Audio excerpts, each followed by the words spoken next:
Sorry, there was a delay of 10 minutes because there was an issue, కొంచెం technical issue ఉంది. Now it is resolved.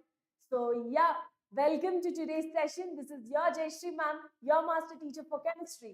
అయితే ఈ రోజు I've come up with a beautiful session. మనకి ఈరోజు 3 topics we are gonna cover for one shot and do the PYQs. Okay na? So ఈ 3 important chapters of physical chemistry. 3 topics ఏవైతే discuss చేస్తున్నామో ఈ రోజు they belong to physical chemistry and very scoring for JEE mains. So let me know if I'm audible, if I'm visible, just let me know.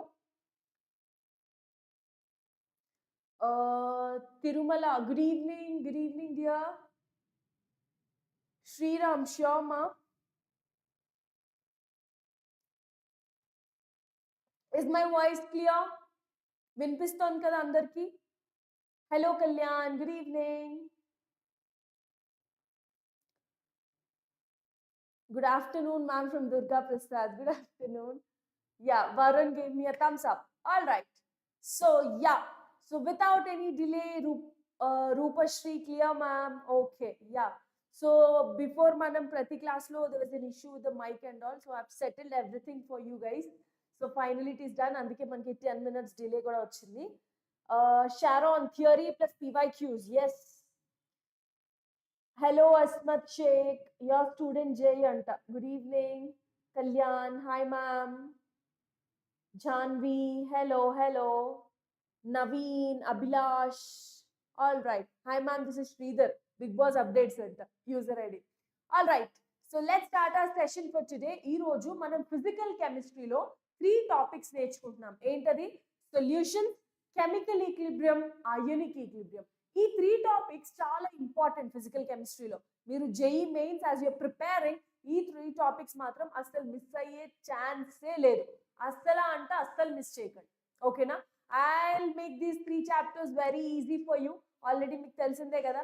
So కెమిస్ట్రీలో ఈ 3 chapters కష్టంగా అని ఏమైనా feeling ఉంటే ఇప్పుడే తీసేయండి. Because Jayashree is here. I'll make it easy for you. Okay? So let's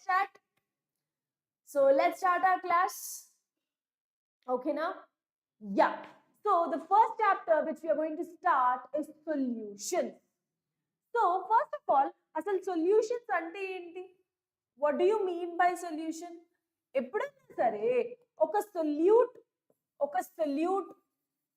and a solvent.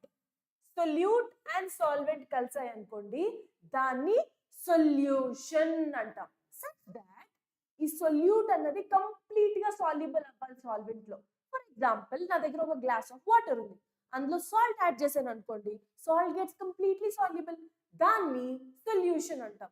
అదే water లో శాండ్ వేసాను అనుకోండి, సాల్యుబుల్ అవ్వదు, it is a suspension. So ఈ రోజు మనం నేర్చుకునేవి సొల్యూషన్స్. అంటే మన సొల్యూట్ అన్నది completely soluble in solvent. Hello Nobita, Tanmay. Hello. Okay. So let's start. I think solute and solvent kaliste and the solute is completely soluble in solvent. Danni manam solution antam. So aithe ee solutions ni classify cheyochu. How do we classify this as solutions ante ఎన్ని components ఉన్నాయి. Just ఒక solute ఒక solvent ఉంది అనుకోండి, దాన్ని binary solution అంటాం. 1 solute 1 solvent ఉంటే binary solution. అలా కాకుండా 2 సొల్యూట్ 1 సాల్వెంట్ ఉన్నాయి అనుకోండి, అంటే ఏంటి, 3 కాంపోనెంట్స్ ఉంటే దాన్ని ఏమంటాం, టెర్నరీ సొల్యూషన్ అంటాం. ఓకే. తర్వాత 4 ఉన్నాయి అనుకోండి, అంటే 3 సొల్యూట్స్ 1 సాల్వెంట్ ఉంటే దాన్ని ఏమని పిలుస్తాం, we can call that as quaternary. 4 కి ఏంటి, quaternary కదా. సో దీన్ని quaternary solution అంటాం. ఈ ఎగ్జాంపుల్స్ చూడండి. జస్ట్ సాల్ట్ ని వాటర్ లో డిజాల్వ్ చేసాం అనుకోండి, ఓన్లీ 1 సొల్యూట్ 1 సాల్వెంట్, అదేమవుతుంది, బైనరీ సొల్యూషన్ అవుతుంది. అలా కాకుండా సాల్ట్ షుగర్ 2 వాటర్ లో డిజాల్వ్ చేసాం, 3 కాంపోనెంట్స్ అయినాయి కదా, ఇప్పుడు ఏమంటాం, దాన్ని టెర్నరీ అంటాం. Okay. Salt sugar copper sulphate 3 add చేశాను అనుకోండి వాటర్ లో, ఇప్పుడు 4 కాంపోనెంట్స్ అయింది కదా, దీన్ని ఏమంటాం, క్వాటర్నరీ సొల్యూషన్ అంటాం. ఓకేనా? So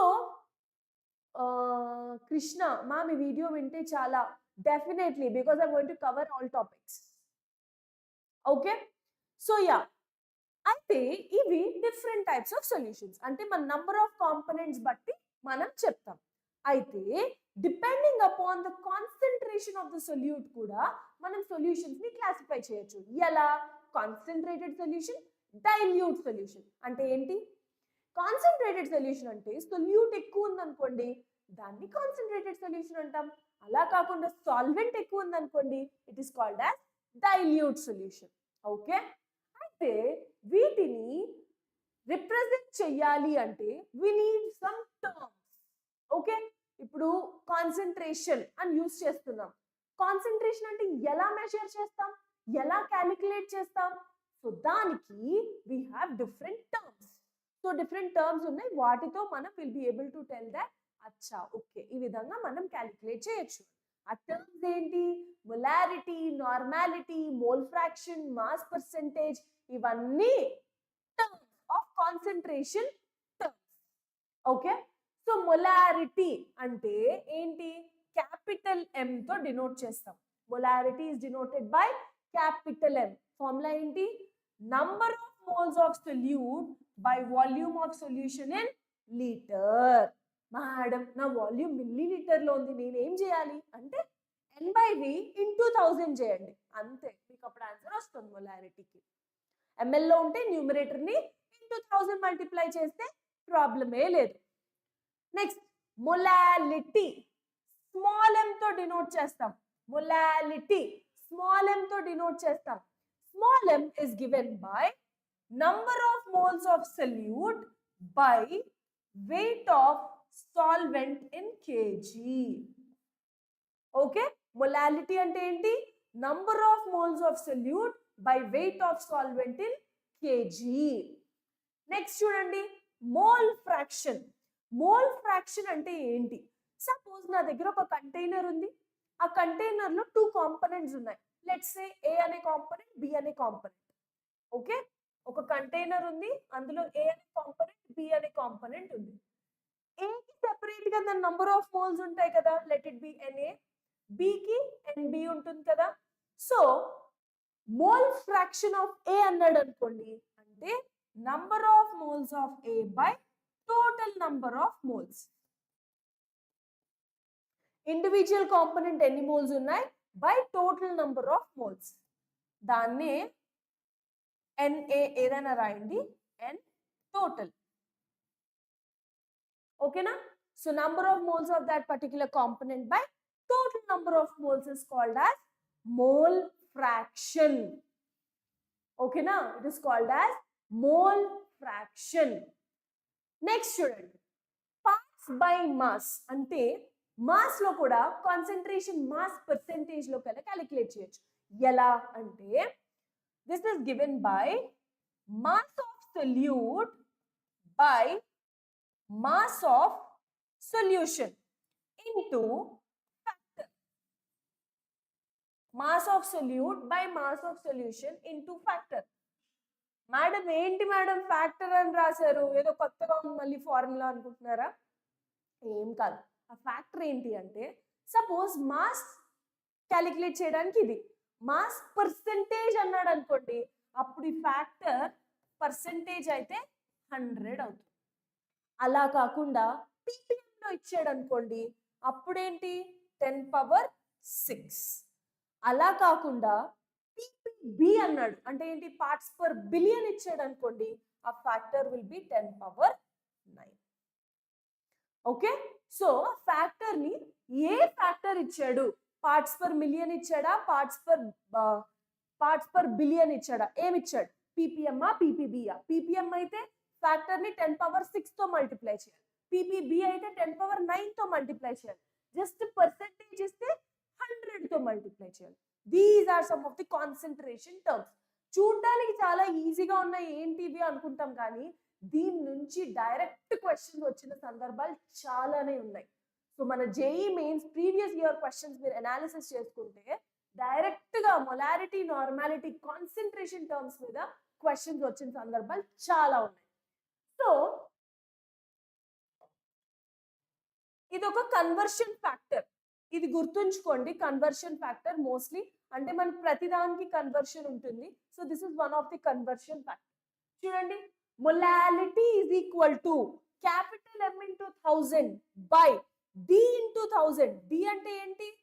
D is nothing but density of the solution into 1000 minus molarity into molecular weight of solute. Okay, ఇది గుర్తుంచుకోండి. ఇంకొక కన్వర్షన్ ఉంది, మొలారిటీ ఈజ్ ఈక్వల్ టు, ఒకవేళ వెయిట్ బై వెయిట్ ఇచ్చాడు అనుకోండి, percentage weight by weight into 10 into density upon gram molecular weight GMW. ఇవి conversions, కొన్ని conversions just దాని నుంచి దీనికి, దీని నుంచి దానికి అని అడిగినప్పుడు you should be able to write. So ఈ 2 కన్వర్షన్స్ అన్నవి గుర్తుంచుకోండి. ఒకటేంటి, మొలాలిటీ నుంచి మొలారిటీ కన్వర్షన్ గుర్తుంచుకోండి. ఇంకొకటి మొలారిటీ నుంచి percentage weight by weight mass percent calculation గుర్తుంచుకోండి. Okay, this will help you, చాలా హెల్ప్ చేస్తాయి. మీకు ఎలాంటి ప్రాబ్లమ్స్ వచ్చినా కన్వర్షన్స్ మీద అడిగితే డైరెక్ట్ గా ఇలాగా use formula you'll be able to solve your question. ఓకేనా? సో ఈ 2 మాత్రం మిస్ అవ్వద్దు. So molality equal to M into 1000 by density into 1000 minus molarity into molecular weight of solute. Molarity is equal to mass percentage into 10 into density by gram molecular weight. Okay na? So these are the 2 things you have to remember. Next, చూడండి, this was a question in JEE Main 2024. JEE Main 2024 లో చూడండి direct question వచ్చింది. చదవండి question ని. A solution of H2SO4 is 31.4% H2SO4 by mass and has a density of 1.25 gram per ml. అయితే molarity of the H2SO4 solution is dash molar. Molarity of the H2SO4 solution is dash molar అని అడుగుతున్నాడు. So ఈ question ని మనం direct గా solve చేయొచ్చు. ఎలా చూడండి, ఏం అడుగుతున్నాడు, మొలారిటీ అడుగుతున్నాడు, క్యాపిటల్ M. మొలారిటీ ఫార్ములా ఏంటి మనకున్నది, ఏముంది మన formula, number of moles of solute by volume of solution in litre. కానీ ఇక్కడ అంతా మిల్లీ లీటర్ ఇచ్చాడు. సో ml అంటే ఇది ఏమవుతుంది, into 1000. Number of moles formula ఏంటి, given mass by molar mass into 1/V into 1000. Correct. ఇప్పుడు ఏమంటున్నాడు, డెన్సిటీ ఇచ్చాడు. సో దీన్ని మనం డెన్సిటీలో కన్వర్ట్ చేద్దాం. ఎలా, మాస్ బై వాల్యూమ్ అంటే ఏంటి, density by molar mass into 1000. అంతేనా, అయిపోయింది. సో ఇప్పుడు రాయండి, డెన్సిటీ ఎంత అంటున్నాడు, 1.25, మోలార్ మాస్ ఎంత 98 into solution of H2SO4 is 31.4% అంటున్నాడు. Mass percentage 31.4% of it. So ఇదేంటి 31.4 by 100 ఇంటూ మన వాల్యూమ్ ఎంత ఉంది 1000. అంతే, అయిపోయింది, సింపుల్. అర్థమైందా? That's how you have to solve the questions అన్నమాట. క్లియర్? అర్థమైందా లేదా? Just let me no.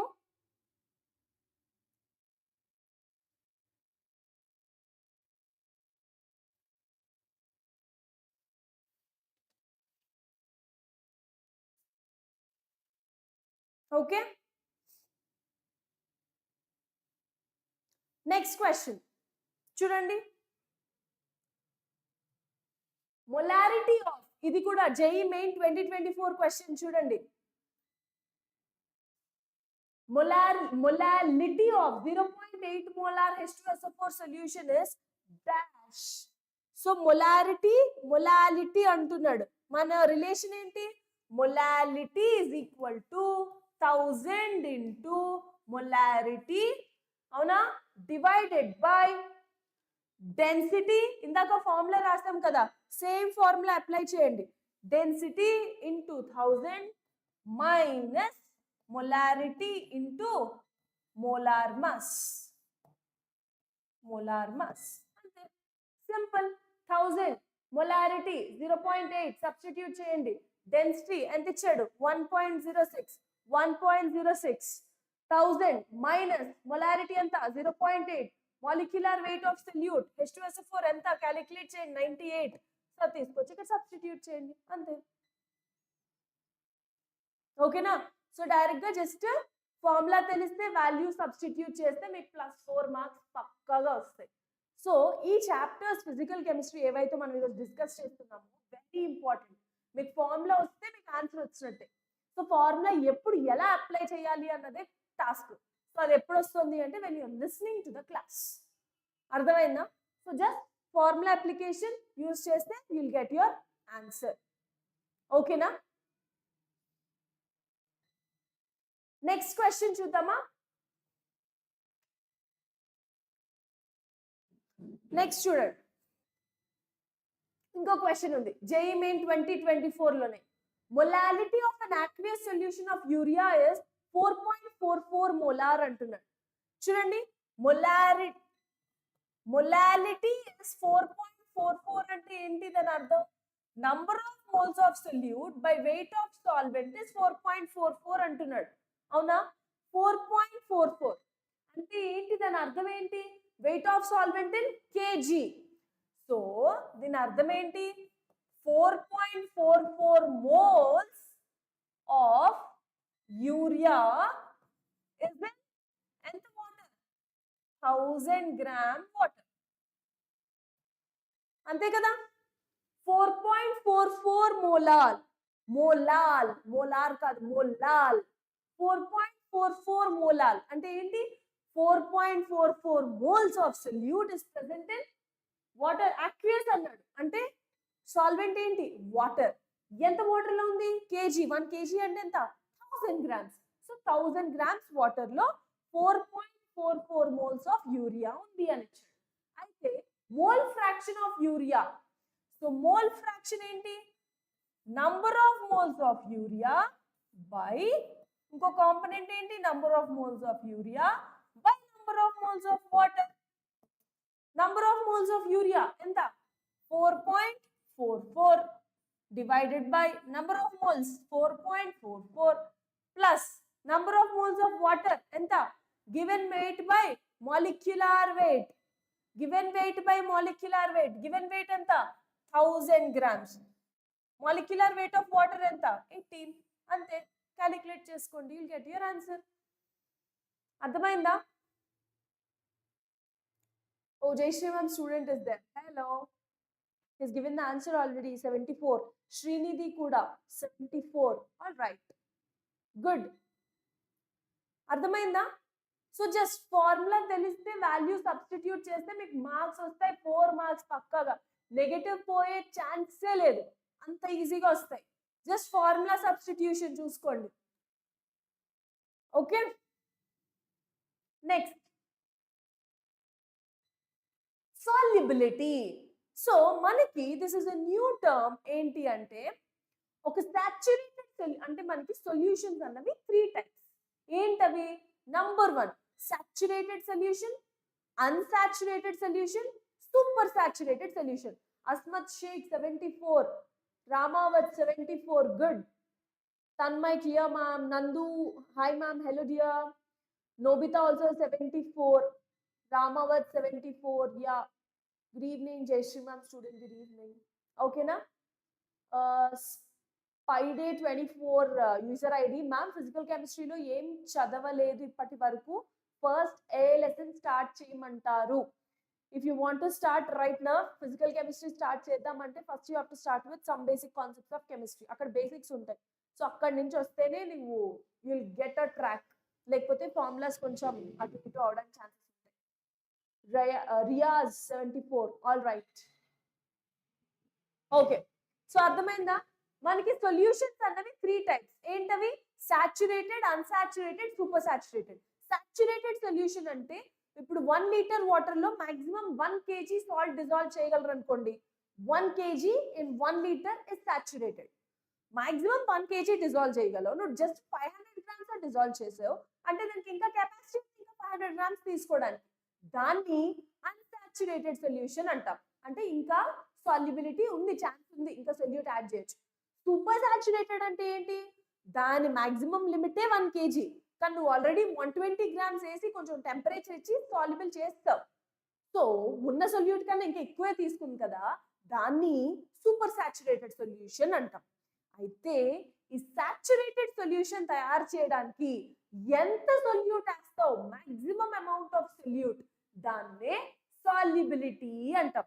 In the specified amount of solvent ఎంత సొల్యూట్ యాడ్ చేస్తావు is solubility. So basically it is also like concentration term అన్నమాట. So solubility is nothing but N by V, number of moles of solute by volume of solution. Simple, just like concentration, N by V. Solubility కూడా ఇలానే calculate చేస్తాం. Clear? కాకపోతే ఇక్కడ saturated solution గురించి మాట్లాడతాం. మిగిలిన దాంట్లో అదర్ దాన్ సాచురేటెడ్ ఇంకా దేనికైనా సరే నువ్వు మాట్లాడుతున్నావు అంటే ఇది కాన్సంట్రేషన్. ఇప్పుడు ఎలా అయితే ఈక్విలిబ్రియం కాన్స్టెంట్, రియాక్షన్ కోషెంట్ అని యూస్ చేస్తామో అలాగే ఇక్కడ కూడా కాన్సంట్రేషన్, సాల్యుబిలిటీ అంతే. ఓకే, నెక్స్ట్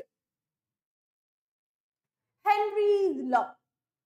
హెన్రీస్ లా ఏం చెప్తుంది అంటే, ఇప్పుడు ఒక లిక్విడ్ లో గ్యాస్ సాల్యుబుల్ అయింది అనుకుందాం. ఒక లిక్విడ్ లో let us think that gas is soluble in the liquid. అయితే ఈ గ్యాస్ యొక్క సాల్యుబిలిటీ ఎంత? ఈ గ్యాస్ యొక్క సాల్యుబిలిటీ ఎంత అంటే it is directly proportional to partial pressure of the gas above the solution. ఆ గ్యాస్ కంటూ ఒక పార్షియల్ ప్రెషర్ ఉంటుంది కదా. సో సొల్యూషన్ పైన ఉన్నప్పుడు దాని పార్షియల్ ప్రెషర్ ఎంత ఉందో, సో ఎంత సాల్యుబుల్ అవ్వచ్చు is directly proportional to partial pressure. ఇక్కడ ఒక ఈక్వేషన్ ఉంటుంది, ఏంటి అంటే partial pressure is equal to, so అదే కదా చెప్తున్నాడు ఇక్కడ చూడండి, సాల్యుబిలిటీ అన్నాం. ఈ solubility we will be taking it into mole fraction లాగా కన్సిడర్ చేస్తాం. Okay, solubility is nothing but mole fraction. So వాడేమంటున్నాడు, partial pressure is directly proportional to mole fraction. So proportionality symbol తీస్తే equal to constant into mole fraction. ఈ constant నే Henry's constant అని పిలుస్తాం. ఇక్కడ chi అని ఉంది, chi is nothing but mole fraction. So partial pressure is equal to Henry's constant into mole fraction. Henry's law ఏం చెప్తుంది, partial pressure of a gas is directly proportional to its mole fraction. So P equal to KH into mole fraction. So you can look at the graph. Y axis లో partial pressure తీసుకుంటున్నాము and X axis లో mole fraction తీసుకుంటున్నాము. You can see that they are passing through the origin. మీరు either helium తీసుకున్నా, nitrogen తీసుకున్నా, carbon monoxide తీసుకున్నా, oxygen తీసుకున్నా, ఏమవుతుంది ఇక్కడ అమ్మా, పాసింగ్ త్రూ ద ఆరిజిన్. ఎందుకు? ఇదే ఫామ్ లో ఉంది, Y equal to mx form లో ఉంది కదా. So you can see that it is passing through the origin. So you can see the graph. Slope ఏంటి అంటే m value, KH value. Henry's constant మన slope, Y equal to mx form కాబట్టి. అయితే ఈ Henry's లాకి applications ఉన్నాయి. So ఇప్పుడు మనం అందరం సాఫ్ట్ డ్రింక్స్ తాగుతాం, అవునా? సాఫ్ట్ డ్రింక్స్ లో will have so many different types, అవునా? ఒకళ్ళు మళ్ళీ నేను బ్రాండ్ ప్రమోషన్ ఏం చేయట్లేదు ఇక్కడ. సో మనకి చాలా టైప్స్ ఆఫ్ సాఫ్ట్ డ్రింక్స్ ఉంటాయి. ఒకళ్ళు స్ప్రైట్ తాగుతారు, లేకపోతే ఒకళ్ళు కోకో కోలా, ఒకళ్ళు Thums Up, so and so what Maaza, Fanta, ఇంకేమున్నాయి అన్ని. సో ఈ బాటిల్స్ అన్నట్లో గ్యాస్ ఫిల్ చేస్తాం కదా, everybody know that gas fill చేస్తాం. ఇప్పుడు మీరు ఎక్కడికైనా బయటికి వెళ్ళినప్పుడు కూడా if you having this lemon soda, అందులో కూడా గ్యాస్ ఫిల్ చేసి సోడా అన్నది లెమన్ లో వేస్తారు కదా. అయితే ఇందులో గ్యాస్ ఫిల్ చేస్తున్నాం కదా, అది ఎంత అమౌంట్ ఆఫ్ గ్యాస్ కలపచ్చు అంటే depends upon that partial pressure of the gas. So ఈ హెన్రీస్ లా నే మన అప్లికేషన్ అన్నమాట. దాన్ని బట్టి ఎక్కువ CO2 అన్నది మన సాల్వెంట్ లో కలిసేలాగా we will be using this depending upon its solubility. So to increase the solubility of CO2 in soft drinks. It's an application of Henry's law. Okay. To avoid bends, మనము scuba divers కూడా వాళ్ళు inhale చేసే air, if they're going inside the water, వాళ్ళు inhale చేసే air లో కొంచెం helium add చేస్తాం. అది కూడా application of Henry's law. Low blood oxygen at high altitudes causes climbers to become weak and unable to think clearly. Symptoms of a condition known as anoxia. So ఇక్కడ కూడా low blood oxygen ఉంటుంది కాబట్టి we'll be using solubility factor here.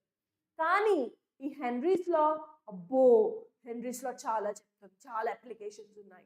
కానీ Henry's లాలో కూడా limitations ఉన్నాయి. అవేంటి అంటే ఎక్కువ లో టెంపరేచర్స్ దగ్గర ఇది వర్క్ అవ్వదు. Temperature is valid only for these conditions. So low temperature, when the temperature is not too low, అంటే మోడరేట్ గా ఉన్నప్పుడు మాత్రమే హెన్రీస్ లా యూస్ చేయగలం. టెంపరేచర్ బాగా హై అయిపోయినా, టెంపరేచర్ బాగా లో అయిపోయినా హెన్రీస్ లా వర్క్ అవ్వదు. అలాగే pressure of the gas is not two high, అంత ఎక్కువ ఉండకూడదు, ప్రెషర్ కూడా లో ఉన్నా సరే వర్క్ అవ్వదు. Gas should not undergo any chemical reaction, అది ఆబ్వియస్. రియాక్షన్ జరిగిపోతే ఎలా అవుతుంది? అవ్వదు కదా. Next, gas should not undergo dissociation in solution. Dissociation జరగకూడదు, డికంపోజిషన్ జరగకూడదు, అప్పుడే మన Henry's law will be okay. ఇది కొంచెం దీనికి మోడిఫైడ్ వర్షన్ తీసుకున్నారనుకోండి. సిమిలర్ గా this is vapour pressure. So vapour pressure ఏంటి అంటే మనం ఒక లిక్విడ్ కి మాట్లాడతాం. So vapour pressure of a liquid, pressure exerted by its vapor when the liquid and vapor are in dynamic equilibrium. ఎప్పుడైనా సరే liquid vapour dynamic equilibrium లో ఉంటే ఎంత ప్రెషర్ ఎక్సర్ట్ చేస్తోంది వేపర్ అన్నది వేపర్ ప్రెషర్. అయితే ఇందులో ఈ వేపర్ ప్రెషర్ అన్నది ఎఫెక్ట్ ఎలా ఉంటుంది అంటే it depends upon two liquids. Liquids కి ఒకవేళ ఇంటర్మాలిక్యులర్ ఫోర్సెస్ ఆఫ్ అట్రాక్షన్ తక్కువ ఉన్నాయి అనుకోండి, then it has more tendency to escape, అంటే అక్కడ ఉండదు. It tries to convert into gaseous form. It tries to convert into gaseous form. So దాన్నే volatile liquids అంటాం. Whenever you see the word volatile, volatile అంటే ఏంటి? Gas కింద convert అవుతుంది అని అర్థం. సో వీటికి ఎప్పుడైనా గుర్తుంచుకోండి, this is very important relation. Vapour pressure ఎక్కువ ఉంటే బాయిలింగ్ పాయింట్ తక్కువ ఉంటుంది, వేపర్ ప్రెషర్ తక్కువ ఉంటే బాయిలింగ్ పాయింట్ ఎక్కువ ఉంటుంది. రిలేషన్ జాగ్రత్తగా అబ్జర్వ్ చేయండి. Less vapour pressure more boiling point, more vapour pressure less boiling point, అసలు మర్చిపోద్దు. ఓకే, ఇవి లో ఇంటర్మాలిక్యులర్. ఒకవేళ high intermolecular forces of attraction తీసుకున్నారనుకోండి, అంటే వోలటైల్ గ్యాషియస్ ఫామ్ లోకి అంత ఈజీగా కన్వర్ట్ అవ్వలేదు. సో గ్యాషియస్ ఫామ్ లోకి అంత ఈజీగా కన్వర్ట్ అవ్వట్లేదు అంటే వాటికి లో వేపర్ ప్రెషర్. వేపర్ ప్రెషర్ తక్కువ ఉంది అంటే అది గ్యాస్ లో కన్వర్ట్ చేయడానికి నువ్వు చాలా ఎక్కువ టెంపరేచర్ ఇస్తేనే కన్వర్ట్ అవుతాయి. సో లో వేపర్ ప్రెషర్ అంటే హై బాయిలింగ్ పాయింట్. ఎగ్జాంపుల్స్ చూసుకోండి, పెట్రోల్, అసిటోన్ వీక్. అందుకే అసిటోన్ లేదు పెట్రోల్ తీసుకున్నారు అనుకోండి, చాలా తక్కువ టైంలో ఇవాపరేట్ అయిపోతుంది. మనం రైడ్ చేసే వెహికల్స్ ఏవైతే ఉంటాయో, if you leave that petrol tank open, it gets evaporated. Acetone nail polish remover తీసుకొని జస్ట్ ఇలా బయట వదిలేండి, ఇట్ గెట్స్ ఇవాపరేటెడ్. అంటే హైలీ వాలటైల్. ఎందుకు అంటే దానికి వేపర్ ప్రెషర్ అన్నది చాలా ఎక్కువ ఉంటుంది. సో లోవర్ టెంపరేచర్స్ కే కన్వర్ట్ అయిపోతాయి. వీటికి ఏంటి, లైక్ ఆయిల్, కోల్ తార్, వీటికి వేపర్ ప్రెషర్ అన్నది చాలా తక్కువ ఉంటుంది. సో ఎక్స్ట్రీమ్ హై టెంపరేచర్స్ ఇస్తే తప్ప అవి గ్యాస్ లోకి కన్వర్ట్ అవ్వవు. వాటిని we say low vapor pressure will have high boiling points. So ఈ వేపర్ ప్రెషర్ అన్న టాపిక్ ఏదైతే ఉందో, if you are what do I say, if you are relating it with temperature, ఏమవుతుంది అంటే చూడండి ఈక్వేషన్, దీన్ని క్లాసియస్-క్లాపెరాన్ ఈక్వేషన్ అంటాం. P2 by P1 equal to delta H vaporization by R into 1 by T1 minus 1 by T2. So ఏంటి గుర్తుంచుకోవాలి, vapour pressure temperature కి relation is given by Clausius-Clapeyron equation. ఏంటది? ln P2 by P1 equal to delta H by R into 1 by T1 minus 1 by T2. Okay, ln తీసేయాలనుకోండి, log లో మీకు కావాలి అంటే log P2 by P1 equal to delta H by 2.303 R into 1 by T1 minus 1 by T2. ఓకేనా? ఈ vapour pressure కి ఒక high little modification, ఒక sophisticated గా ఇంకొక థియరీ చెప్తే దాన్ని రౌల్ట్స్ లా అంటాం. దిస్ లా చూడడానికి వినడానికి చాలా ఈజీగా ఉంటుంది, కానీ అప్లికేషన్స్ మాత్రం మస్తు ఉంటాయి. More questions will be asked, so many questions from Raoult's law. Okay, so ఈ రౌల్ట్స్ లా ఏం చెప్తోంది అంటే, ఇందాకే చదివాం కదా వేపర్ ప్రెషర్ ఉంది, ఆ వేపర్ ప్రెషర్ అన్నది is directly proportional to mole fraction. ఏం చెప్తుంది? Vapour pressure of each component is directly proportional to its mole fraction. So ఈ డైరెక్ట్లీ ప్రపోర్షనాలిటీ సింబల్ తీసేయాలంటే కాన్స్టెంట్ రాయాలి. సో ఇక్కడ ఏమవుతుంది అంటే, చూడండి, సపోజ్ నా దగ్గర 2 కాంపోనెంట్స్ A and B ఉన్నాయి. Partial pressure of A is equal to mole fraction of A into mole fraction of A into ఒకవేళ ఆ పర్టిక్యులర్ కాంపోనెంట్ A అన్నది ఇండివిజువల్ గా ఒక సొల్యూషన్ లో ఉందనుకోండి, ఒక వేపర్ ప్రెషర్ ఎగ్జర్ట్ చేస్తుంది కదా, దానికంటూ ఇండివిజువల్ గా, అదే PA0, vapour pressure of pure solvent. Vapour pressure of pure solvent. ఓకేనా? So PA is equal to అంటే partial pressure is equal to mole fraction of A into vapor pressure of pure solvent. అలాగే B తీసుకున్నారనుకోండి, mole fraction into vapor pressure of pure solvent B. So total pressure ఏమవుతుంది? So total pressure, ఇప్పుడు 2 components ఉన్నాయి A B, దీనికంటూ ఒక vapour pressure ఉంది, దీనికంటూ ఒక vapour pressure ఉంది. Partial pressure equal to mole fraction into vapor pressure of that pure solvent. అలాగే PB is equal to mole fraction into vapor pressure of pure solvent. Total P in the container will be equal to ఏంటి? PA plus PB. అవునా? So PS is equal to PA plus PB. PA అంటే ఏంటి? XA into PA0 plus XB into PB0. Okay, ఒకవేళ mole fraction in terms of pressure అడిగారు అనుకోండి, then it is partial pressure by total pressure. Mole fraction is equal to partial pressure by total pressure. మర్చిపోదు, this is the graph. When you take a graph of vapour pressure versus mole fraction, initial గా చూసుకున్నారనుకోండి, this is PB0, ఇది PA0. So initial గా దాని pressure అన్నది increase అవుతుంది, దీని pressure అన్నది decrease. At one this is the total pressure PA plus PB. ఈ రెండాటిది sum PA plus PB. Okay, so ఇందులో నుంచి మీరు ఏం నేర్చుకోవాలి? Partial pressure of a component is equal to mole fraction of the component into vapour pressure of the pure solvent. అలాగే B ఇస్తే B కి రాస్తారు, C ఇస్తే C కి రాస్తారు. ఓకే, సపోజ్ నా దగ్గర 2 కాంపోనెంట్స్ ఉన్నాయి అనుకోండి, then total pressure is equal to partial pressure of A plus partial pressure of B. ఒకవేళ mole fraction in terms of pressure calculate చేయాలి అంటే partial pressure by total pressure. ఓకేనా? This is how you have to do. Oh, see, there is a question directly on Raoult's law in the year 2023 JEE mains law. Question చదవండి. Read the question. The total pressure observed by mixing 2 liquids A and B is 350 mm of Hg.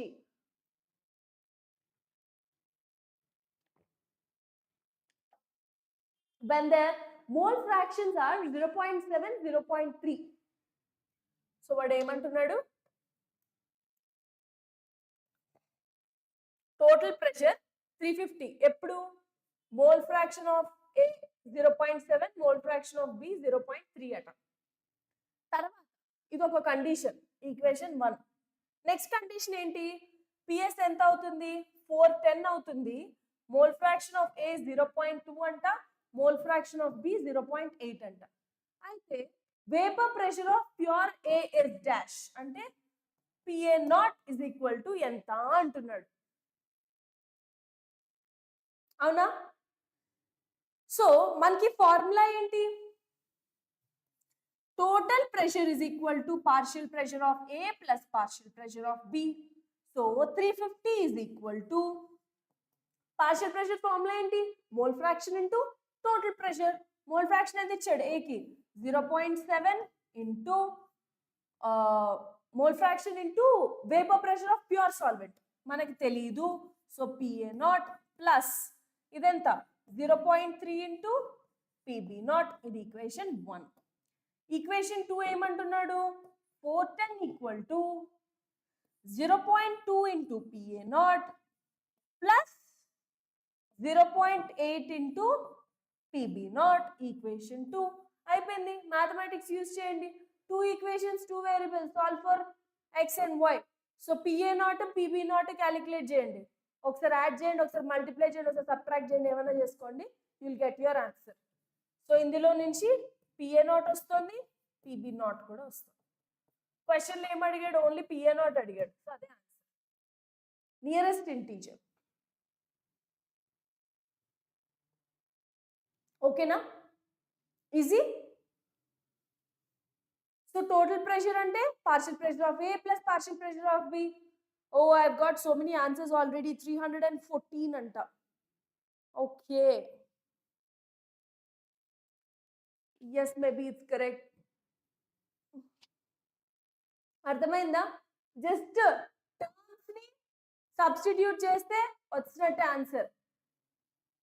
Okay, జాగ్రత్తగా వినాలి class. మధ్యలో 5 minutes deviate అయినా class అర్థం కాదు.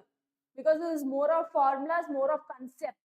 So you should listen to the class very carefully. జాగ్రత్తగా concentration చేస్తే పక్కాగా answers వస్తాయి.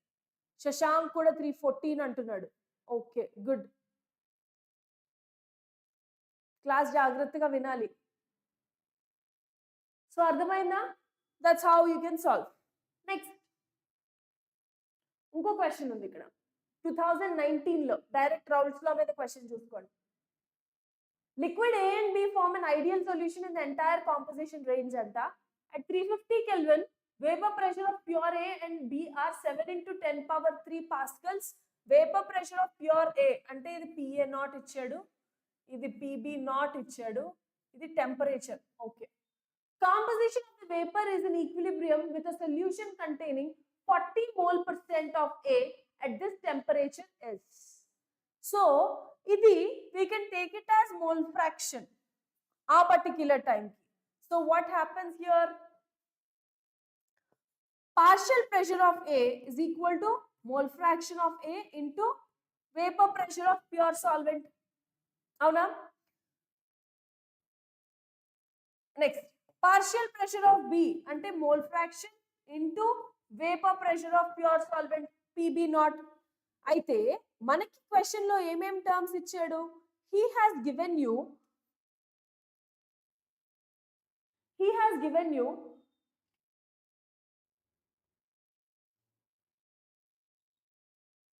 టెంపరేచర్ ఇచ్చాడు. ఓకే, పక్కన పెట్టండి.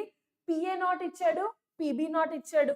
ఓకే, ఇక్కడ containing 40 mole% of A అన్నాడు. So we can take that as XA. XA 40 mole% అంటే 40/100 అంటే ఎంత? 0.4. అవునా? మనకి some of mole fractions is always equal to 1. So PB ఏమవుతుంది? ఐ మీన్ XB ఏమవుతుంది? 0.6 అవుతుంది. ఎందుకంటే టోటల్ 1 అవ్వాలి. So just substitute. PA కదా, PA is equal to 0.4 into PA naught ఎంత? 7 into 10 power 3. ఓకే. PB ఎంత? PB equal to mole fraction ఎంత? 0.6 into 12 into 10 power 3. Okay, దీని నుంచి పార్షియల్ ప్రెషర్ ఆఫ్ A వచ్చేసింది, పార్షియల్ ప్రెషర్ ఆఫ్ B కూడా వచ్చింది. So when you got PA plus PB, you can use the sum. So PA plus PB చేస్తే ఏమొస్తుంది P total. అవునా? అయితే మోల్ ఫ్రాక్షన్ క్యాలిక్యులేట్ చేయడానికి చెప్పా ఇన్ టర్మ్స్ ఆఫ్ ప్రెషర్. ఏంటది? Mole fraction is equal to of A అంటున్నాడు, is equal to partial pressure of A by total pressure. మీకు ఇందాక చెప్పాను mole fraction in terms of pressures అడిగితే ఏంటి? Partial pressure by total pressure, partial pressure by total pressure. So partial pressure ఎంత of A? ఇక్కడ వస్తుంది answer. So you'll substitute this value upon total pressure, ఈ రెండాటిని యాడ్ చేసిన value, అంతే. You'll get your answer.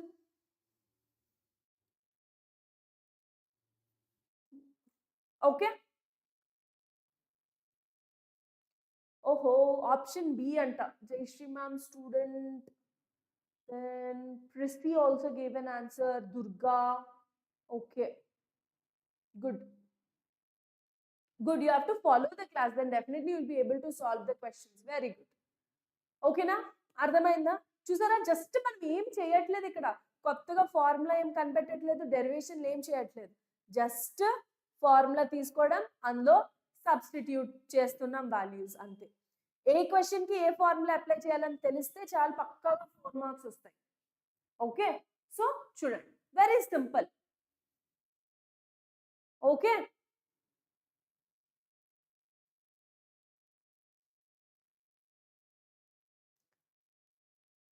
Next చూడండి, ideal and non ideal solutions. అయితే మనం ఇందాక ఒక లా చెప్పుకున్నాం కదా, రౌల్ట్స్ లా అని. అవునా? రౌల్ట్స్ లాని ఒబే చేసే సొల్యూషన్స్ ని ఐడియల్ సొల్యూషన్స్ అంటాం, ఒబే చేయని సొల్యూషన్స్ ని నాన్ ఐడియల్ సొల్యూషన్స్ అంటాం. సో వీటికి ఏమవుతుంది అంటే, ఐడియల్ సొల్యూషన్స్ కి ఎంథాల్పీ అన్నది 0, వాల్యూమ్ అన్నది 0, entropy is greater than 0, and ఇవి స్పాంటేనియస్ అంటే delta G is less than 0. Conditions for ideal solution. ఒకవేళ రౌల్ట్స్ లో ఒబే చెయ్యట్లేదు, then we call them as non-ideal solution. వీటి కండిషన్స్ ఏంటి? Delta H not equal to 0, volume not equal to 0, entropy రెండాటికి greater than 0నే, delta G is also greater than 0. Reaction జరుగుతుంది అంటేనే delta ఏమంటారు, delta G will be less than 0. చూడండి examples, ideal solution n hexane, n heptane, benzene, toluene. ఇక్కడ water and ethanol mixture is a non ideal solution. So Raoult's law obey చేస్తే ideal, obey చేయట్లే. Okay, next చూడండి, ఇప్పుడు ఈ ideal non ఐడియల్లో, non ideal అంటే ఏంటి అని చెప్పాము, నాన్ ఐడియల్ అంటే రౌల్ట్స్ లాని ఒబే చెయ్యదు. అయితే ఈ రౌల్ట్స్ లా ఒబే చెయ్యకపోతే ఎలా అవుతుంది రియాక్షన్? ఇందులో 2 టైప్స్, మళ్ళీ పాజిటివ్ డీవియేషన్ చూపిస్తోందా, నెగిటివ్ డీవియేషన్ చూపిస్తోందా. ఇప్పుడు రౌల్ట్స్ లా అన్నది చూడండి, గ్రాఫ్ లో మీరు అబ్జర్వ్ చేశారనుకోండి, ఇది ఐడియల్ సొల్యూషన్. ఏది?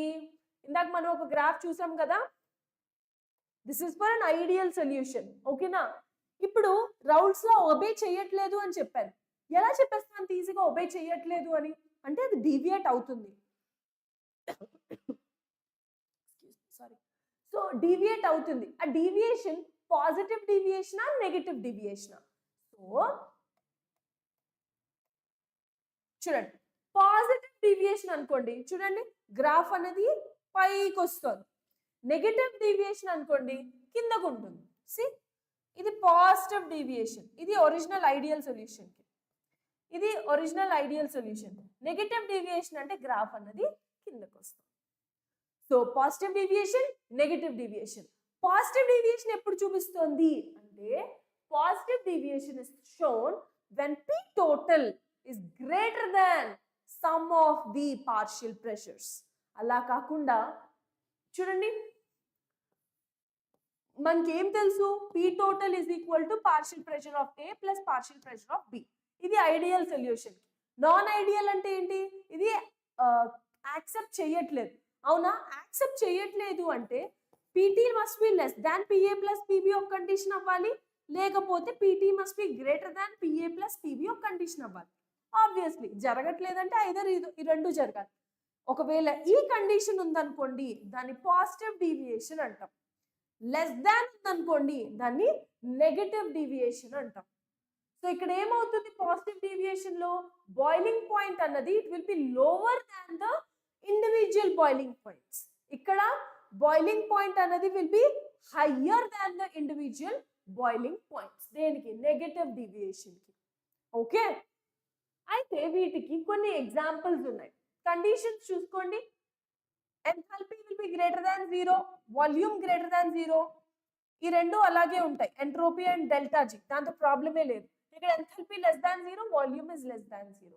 ఎగ్జాంపుల్స్ జాగ్రత్తగా అబ్జర్వ్ చేయండి. మీరు పక్కాగా positive deviation, negative deviation examples నేర్చుకోవాలి. సో ఎగ్జాంపుల్స్ అనేవి జాగ్రత్తగా చూసుకోండి.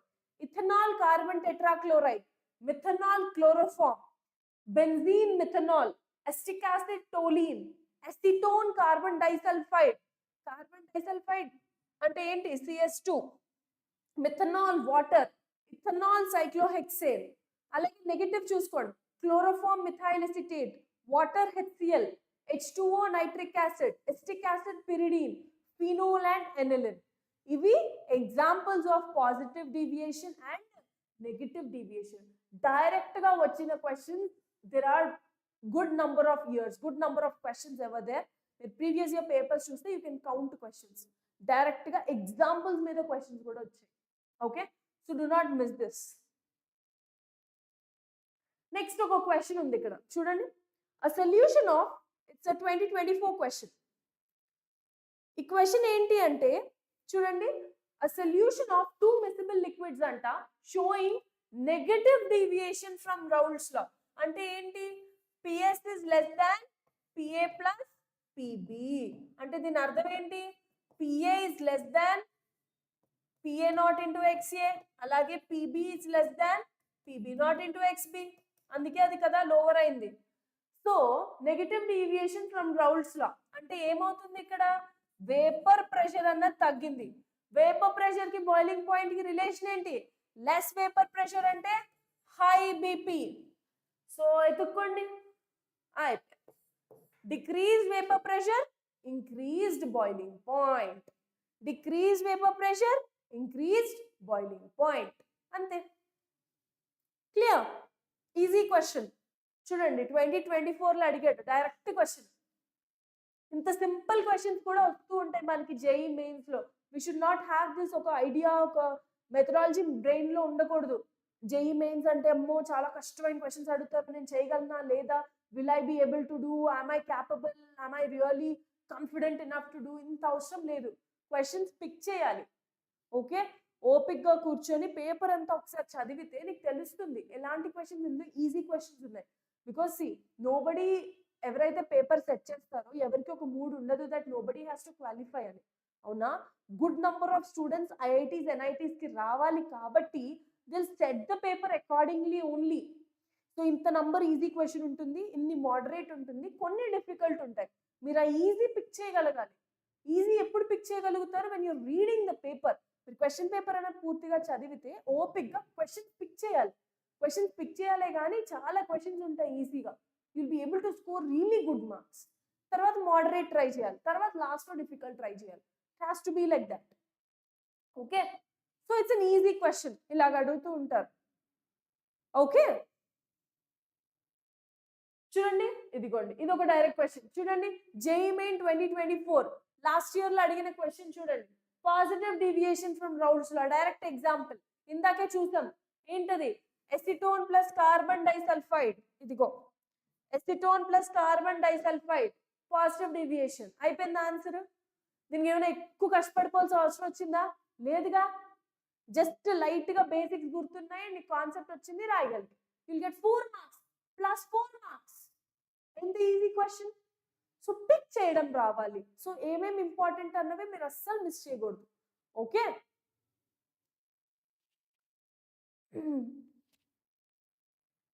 నెక్స్ట్ ఇంకో క్వశ్చన్ ఉంది చూడండి.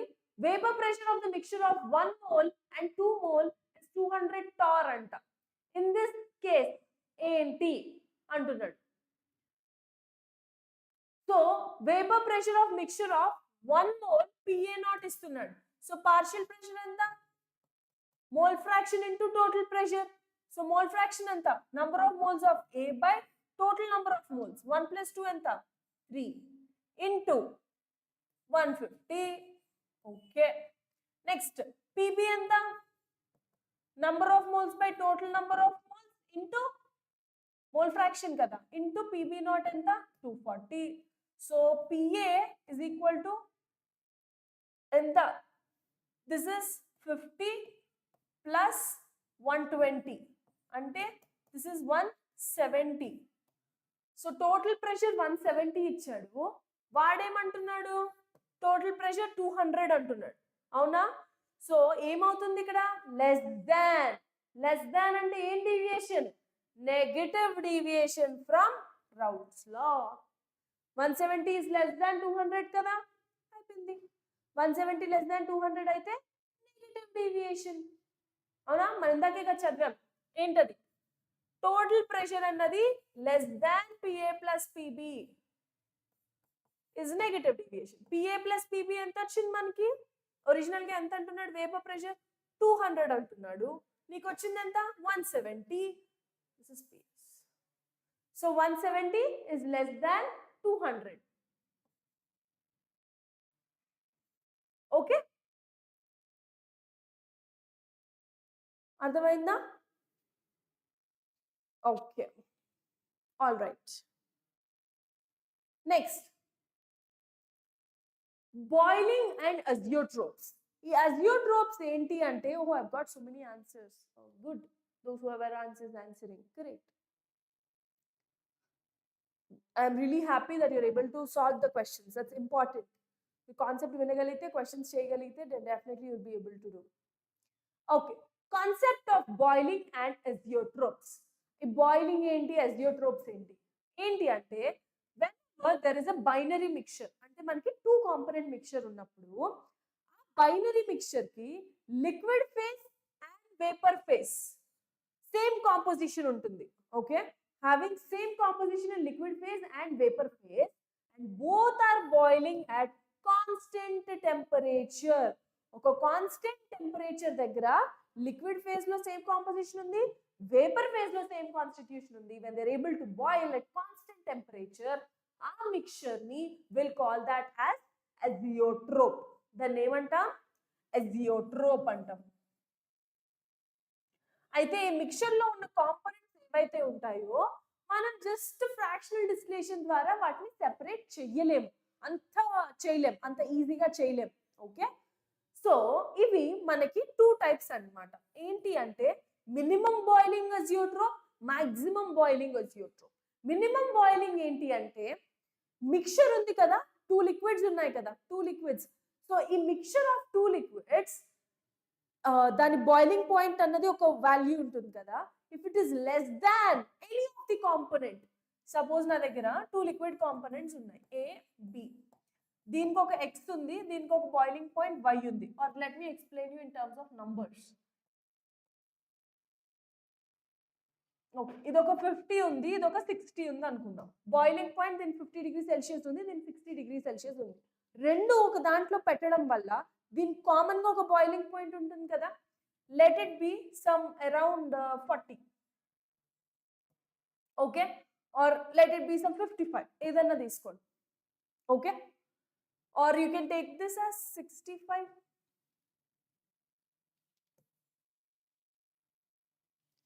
Okay, let me take this as 45.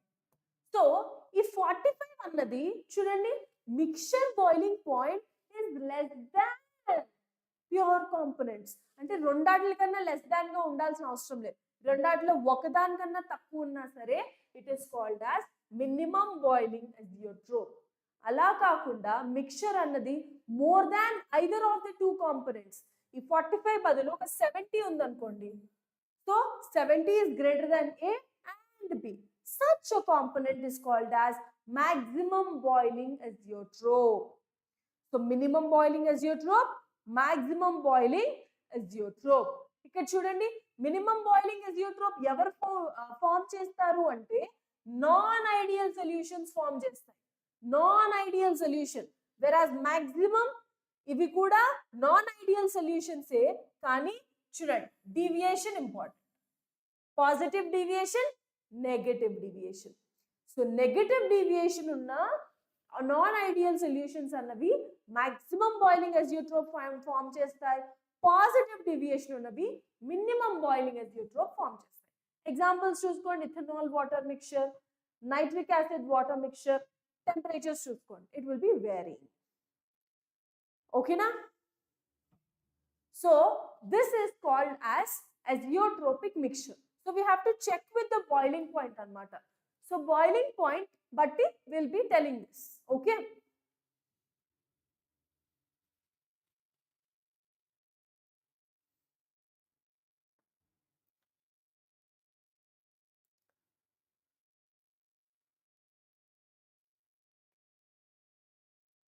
చూడండి, so these are some of the examples. Minimum boiling azeotrope, ethanol water, గుర్తుంచుకోండి, ethanol water is minimum boiling. Carbon disulphide acetone, benzene water. So దీనికి separate గా గుర్తుంచుకోవాల్సిన అవసరం లేదు. ఏంటి అంటే positive deviation examples, negative deviation examples నేర్చుకున్నారు అనుకోండి, అవే తీసుకొచ్చి పడేయండి. ఎందుకంటే మనం ఇందాకే చూసాం కదా, మినిమం అన్నవి positive deviation. So positive deviation examples అన్ని minimum boiling azeotrope, negative deviation examples అన్ని మాక్సిమం బాయిలింగ్ అజియోట్రోప్. అంతే. ఓకేనా? అంత ఈజీ. సో జస్ట్ ఆ ఎగ్జాంపుల్స్ గుర్తుంచుకుంటే you will be able to solve. Next phase diagrams. అంటే ఇప్పుడు ఒక డైల్యూట్ సొల్యూషన్ కి థర్మోడైనమిక్ ప్రాపర్టీస్ నేర్చుకుంటున్నాము అంటే will be looking at phase diagrams. Gangaraju, good evening madam. Hello dear. Ma'am, all chapters PYQ videos doing? Yes dear, we are doing. మనకి ఇక fast track batch లో we're taking up chapters కదా. So అన్ని chapters కి PYQs. నేను solutions discuss చేశాక solutions PYQs, తర్వాత chemical equilibrium, తర్వాత దాని PYQs, కెమికల్ అయానిక్ ఈక్విలిబ్రియం, దాని PYQs అన్ని డిస్కస్ చేద్దాం. ఓకేనా? సో యా, సో ఇప్పుడు ఒక ఫేజ్ డయాగ్రామ్ చూసారనుకోండి, I'm having pressure versus temperature diagram. ఇందులో you can see there are 3 curves. అవునా? ఏం కర్వ్స్ ఉన్నాయి? You can see there is a red curve, there is a green curve and there is a blue curve. అయితే ఈ curves అన్ని they are meeting at a point. అవునా? This point is called as triple point of water. దీన్ని ఏమంటాం? Triple point అంటాం. 3 phases ఒక point దగ్గర కలుస్తున్నాయి, ఆ పాయింట్ ని ట్రిపుల్ పాయింట్ అంటాం. సో ఫేజెస్ ఏంటి? Solid phase, liquid phase and vapour phase. ఈ గ్రీన్ లైన్ కి blue line solid phase, blue and red line is liquid phase and green and red is vapour phase. ఓకేనా? ఇప్పుడు red curve అంటే దాని అర్థం ఏంటి? There is an equilibrium established between liquid phase and the vapour phase. చూడండి, red line liquid కి vapour కి మధ్యలో ఈక్విలిబ్రియం ఎస్టాబ్లిష్ అయ్యింది. నెక్స్ట్ గ్రీన్ కర్వ్ చూసారనుకోండి, సాలిడ్ కి అండ్ వేపర్ కి మధ్యలో ఈక్విలిబ్రియం ఎస్టాబ్లిష్ అయ్యింది. ఇక్కడ ఉంది కదా గ్రీన్. సో సాలిడ్ ఇక్కడ ఉంది, దీని కింద vapour. So solid vapour equilibrium, green curve. Blue curve చూసారనుకోండి, సాలిడ్ కి లిక్విడ్ కి మధ్యలో equilibrium is denoted by blue curve. అవునా? ఈ 3 కర్వ్స్ అన్నవి ఒక పాయింట్ దగ్గర మీట్ అవుతున్నాయి. దాని అర్థం ఏంటి అంటే all 3 phases are in equilibrium. ఏ ఫేజెస్ అవి? Solid phase, liquid phase and vapour phase. ఈ 3 దే ఆర్ ఎట్ ఈక్విలిబ్రియం. మీరు టెంపరేచర్స్ చూసుకోవచ్చు. ఇది normal melting point where it melts. ఇది normal boiling point. So this is a graph between pressure and temperature. ఇది 1 atm pressure దగ్గర, and this the melting point and boiling point. ఓకేనా? అయితే ఇప్పుడు liquid కి వేపర్ కి మధ్యలో ఉన్న రెడ్ కర్వ్ ని దీన్ని ఏమంటాం? Equilibrium between liquid and vapour. దాన్ని వేపరైజేషన్ కర్వ్ అంటాం. బ్లూ లైన్ తీసుకున్నారనుకోండి, సాలిడ్ కి వేపర్ కి మధ్యలో, this is called as blue line. Blue line is solid and liquid. So this is melting curve. Green line తీసుకున్నారనుకోండి, సాలిడ్ గ్యాస్. సాలిడ్ గ్యాస్ ని ఏమంటాం? Sublimation. So curve ని ఏమంటాం? Sublimation curve. క్లియర్? సో ఇవి మనకి ఉన్న different types of cups. So ఈ 3 phases అన్నవి ఒక పాయింట్ దగ్గర మీట్ అవుతున్నాయి అంటే దాని అర్థం ఏంటి, ఈ 3 ఫేజెస్ మధ్యలో ఈక్విలిబ్రియం ఎస్టాబ్లిష్ అవుతుంది. దాన్నే ఏమని పిలుస్తాం, will call this as triple point where all 3 phases are at equilibrium. Okay, next ఇప్పుడు ఒక సొల్యూషన్ ఉంది కదా, ఆ సొల్యూషన్ యొక్క ప్రాపర్టీస్ అన్నవి they're not depending upon ఏ సొల్యూట్ యాడ్ చేస్తున్నారు అని డిపెండ్ అవ్వట్లేదు. Instead it is determined by ఎన్ని number of solute particles. Okay, so ఎన్ని సొల్యూట్ పార్టికల్స్ యాడ్ చేస్తున్నామో దాన్ని బట్టి there are 4 factors which are being changed. ఒకటి ఏంటి అంటే బాయిలింగ్ పాయింట్, ఒకటి freezing point, vapour pressure and osmotic pressure. So ఎప్పుడైనా సరే ఈ నంబర్ ఆఫ్ సొల్యూట్ పార్టికల్స్ వల్ల ఈ 4 ఫ్యాక్టర్స్ అన్నవి చేంజ్ అవుతున్నాయి. ఈ 4 ఫ్యాక్టర్స్ ని కాలిగేటివ్ ప్రాపర్టీస్ అంటాం. Number 1 vapour pressure. Vapour pressure ఏమవుతుంది అంటే తగ్గుతుంది. So relative lowering of vapour pressure. Second boiling point. Boiling point అంటే ఏంటి, temperature at which liquid converts into gas. ఆ వాల్యూ పెరుగుతుంది. So you will call that as elevation in boiling point. Freezing point అన్నది తగ్గుతుంది. So it is called depression in freezing point. And next one is osmotic pressure. Osmotic pressure అన్నది మన solvent solute particles అనేవి solvent వైపు through the semi permeable membrane pass అవుతున్నాయి. నువ్వు ఎంత pressure apply చేయాలి so that you have to stop the flow, it's called as osmotic pressure. ఇది ఒక ఈక్వేషన్ తో చెప్తాం. డిక్రీజా ఇంక్రీజా అన్నది depends upon. So these are the 4 colligative properties. Okay, relative lowering of vapor pressure, depression of freezing point, elevation in boiling point and osmotic pressure. Okay na? So let's start with relative lowering of vapor pressure. So ikkada eppudaina sare whenever we are adding a volatile solvent undi, daniki oka non volatile solute add chesam. The best example, salt and water. Water is volatile endukante heat cheste gas kinda convert avutundi. దానికి solute like salt add చేసాం అనుకో, ఆ spaces అన్నవి solute తీసుకుంటుంది కదా. ఇప్పుడు normal water 100 degrees దగ్గర boil అయితే నువ్వు సాల్ట్ యాడ్ చేయడం వల్ల it is like more like నీ వాటర్ ప్యూర్ వాటర్ కి నువ్వు ఎక్స్ట్రా ఏదో కొన్ని ఇంప్యూరిటీస్ యాడ్ చేసావు. Maybe salt was edible but still నీ వాటర్ కి it is an extra impurity. ఆ ఇంప్యూరిటీస్ ఉండడం వల్ల ఏమవుతుంది, బాయిలింగ్ పాయింట్ అన్నది పెరుగుతుంది. నార్మల్ ప్లెయిన్ ప్యూర్ వాటర్ తీసుకుంటే 100 degrees, కానీ సాల్ట్ యాడ్ చేయడం వల్ల 105 ఒక 110 degrees Celsius కు కన్వర్ట్ అవుతుంది. బాయిలింగ్ పాయింట్ పెరిగింది అంటే వేపర్ ప్రెషర్ కి రిలేషన్ ఏంటి, inversely proportional. So vapour pressure ఏమైంది, తగ్గింది. సో అదే మీ ఫస్ట్ లా. సో వేపర్ ప్రెషర్ అన్నది తగ్గుతుంది, relative lowering of vapour pressure.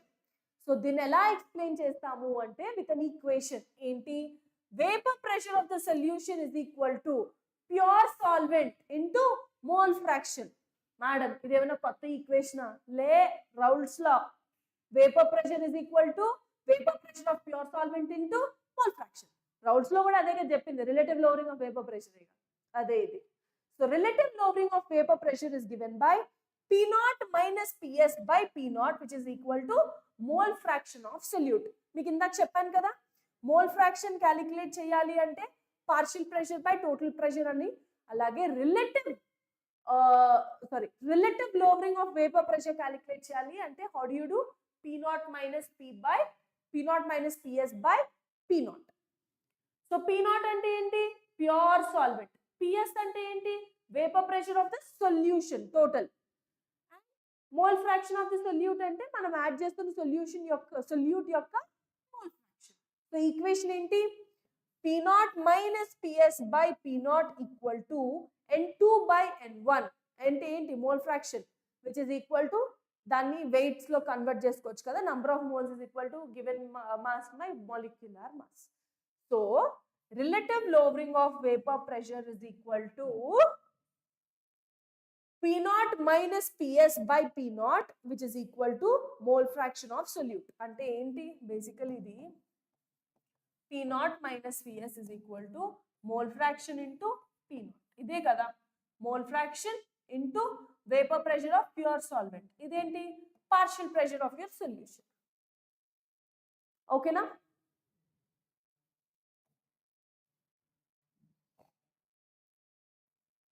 Next ఇప్పుడు వేపర్ ప్రెషర్ చూసారు, చాలా బాగుంది. నేను ఇందాక ఈ లా ఎక్స్ప్లెయిన్ చేస్తున్నప్పుడు I also related with boiling point. Boiling point ఏమైంది? పెరిగింది. So it is called as elevation in boiling point. It is called as elevation in boiling point. So అది ఎలా తెలుస్తుంది? TB minus TB not difference. Delta T equal to TB minus TB not. అంటే నీ boiling point అనేది నువ్వు extra non volatile solute add చేయడం వల్ల పెరిగింది, అది మైనస్ ఒరిజినల్ గా సాల్వెంట్ కి ఎంత ఉంది. That will give you your elevation in boiling point. So you can see vapour pressure అన్నది increases with temperature and decreases on addition of non volatile solute. ఇది ఆల్రెడీ చూసేసాం కదా. So increase in the boiling point of a solvent on addition of a non volatile solute is given by delta TB equal to TB minus TB not. So చూడండి, first initial గా solvent తీసుకున్నారు అనుకోండి, solvent కి ఒక temperature ఉంది TB not, కానీ దీనికి ఒక సొల్యూట్ యాడ్ చేయడం వల్ల సొల్యూషన్ యొక్క బాయిలింగ్ పాయింట్ అన్నది పెరిగింది. ఈ డిఫరెన్స్ ఏదైతే ఉందో is called as elevation in boiling point. Okay, so boiling point పెరిగింది అంటే ఫ్రీజింగ్ పాయింట్ ఏమవుతుంది? తగ్గుతుంది. So it is called as depression in freezing point. So depression in freezing point ante chudandi, at the freezing point solid annadi liquid tho equilibrium lo undi, vapor pressure annadi is equal to vapor pressure of the solid phase. ikkada chudandi solvent ki original ga intundi, కానీ non volatile solute add చేయడం వల్ల దాని freezing point అనేది తగ్గింది. So the difference is called as depression in freezing point. Delta TF is equal to TF naught minus TF. Okay. So manam three properties నేర్చుకున్నాం, colligative properties: relative lowering of vapor pressure, elevation in boiling point, and depression in freezing point. And last one ఏంటి? osmotic pressure. So osmotic pressure కి వెళ్ళక ముందు నేను ఇందాక మీకు చెప్తే delta TB is equal to TB minus TB not అన్నాను కదా. ఇన్ కేస్ టీబీ వాల్యూస్ ఏమైనా ఇవ్వలేదు అనుకోండి, then you have to use this equation. So delta TB అన్నది boiling point of solution minus boiling point of solvent. అదే కదా ఇందాక చూసాం. So delta TB is equal to KB into molality. అక్కడ delta TF is equal to KF into molality. KB value రాస్తున్నారు అనుకోండి, KB value calculate చేయాలనుకుంటున్నారు అనుకోండి, అప్పుడు gas constant into molarity into TB square by 1000 into delta H vaporization. అదే freezing point అనుకోండి, delta H fusion. ఈ KB ఉంది కదా, దీన్నే molar boiling point elevation constant అంటాం. You can also call that as ebullioscopic constant. అలాగే KF అంటే molar depression constant, దాన్ని క్రయోస్కోపిక్ కాన్స్టెంట్ అంటాం.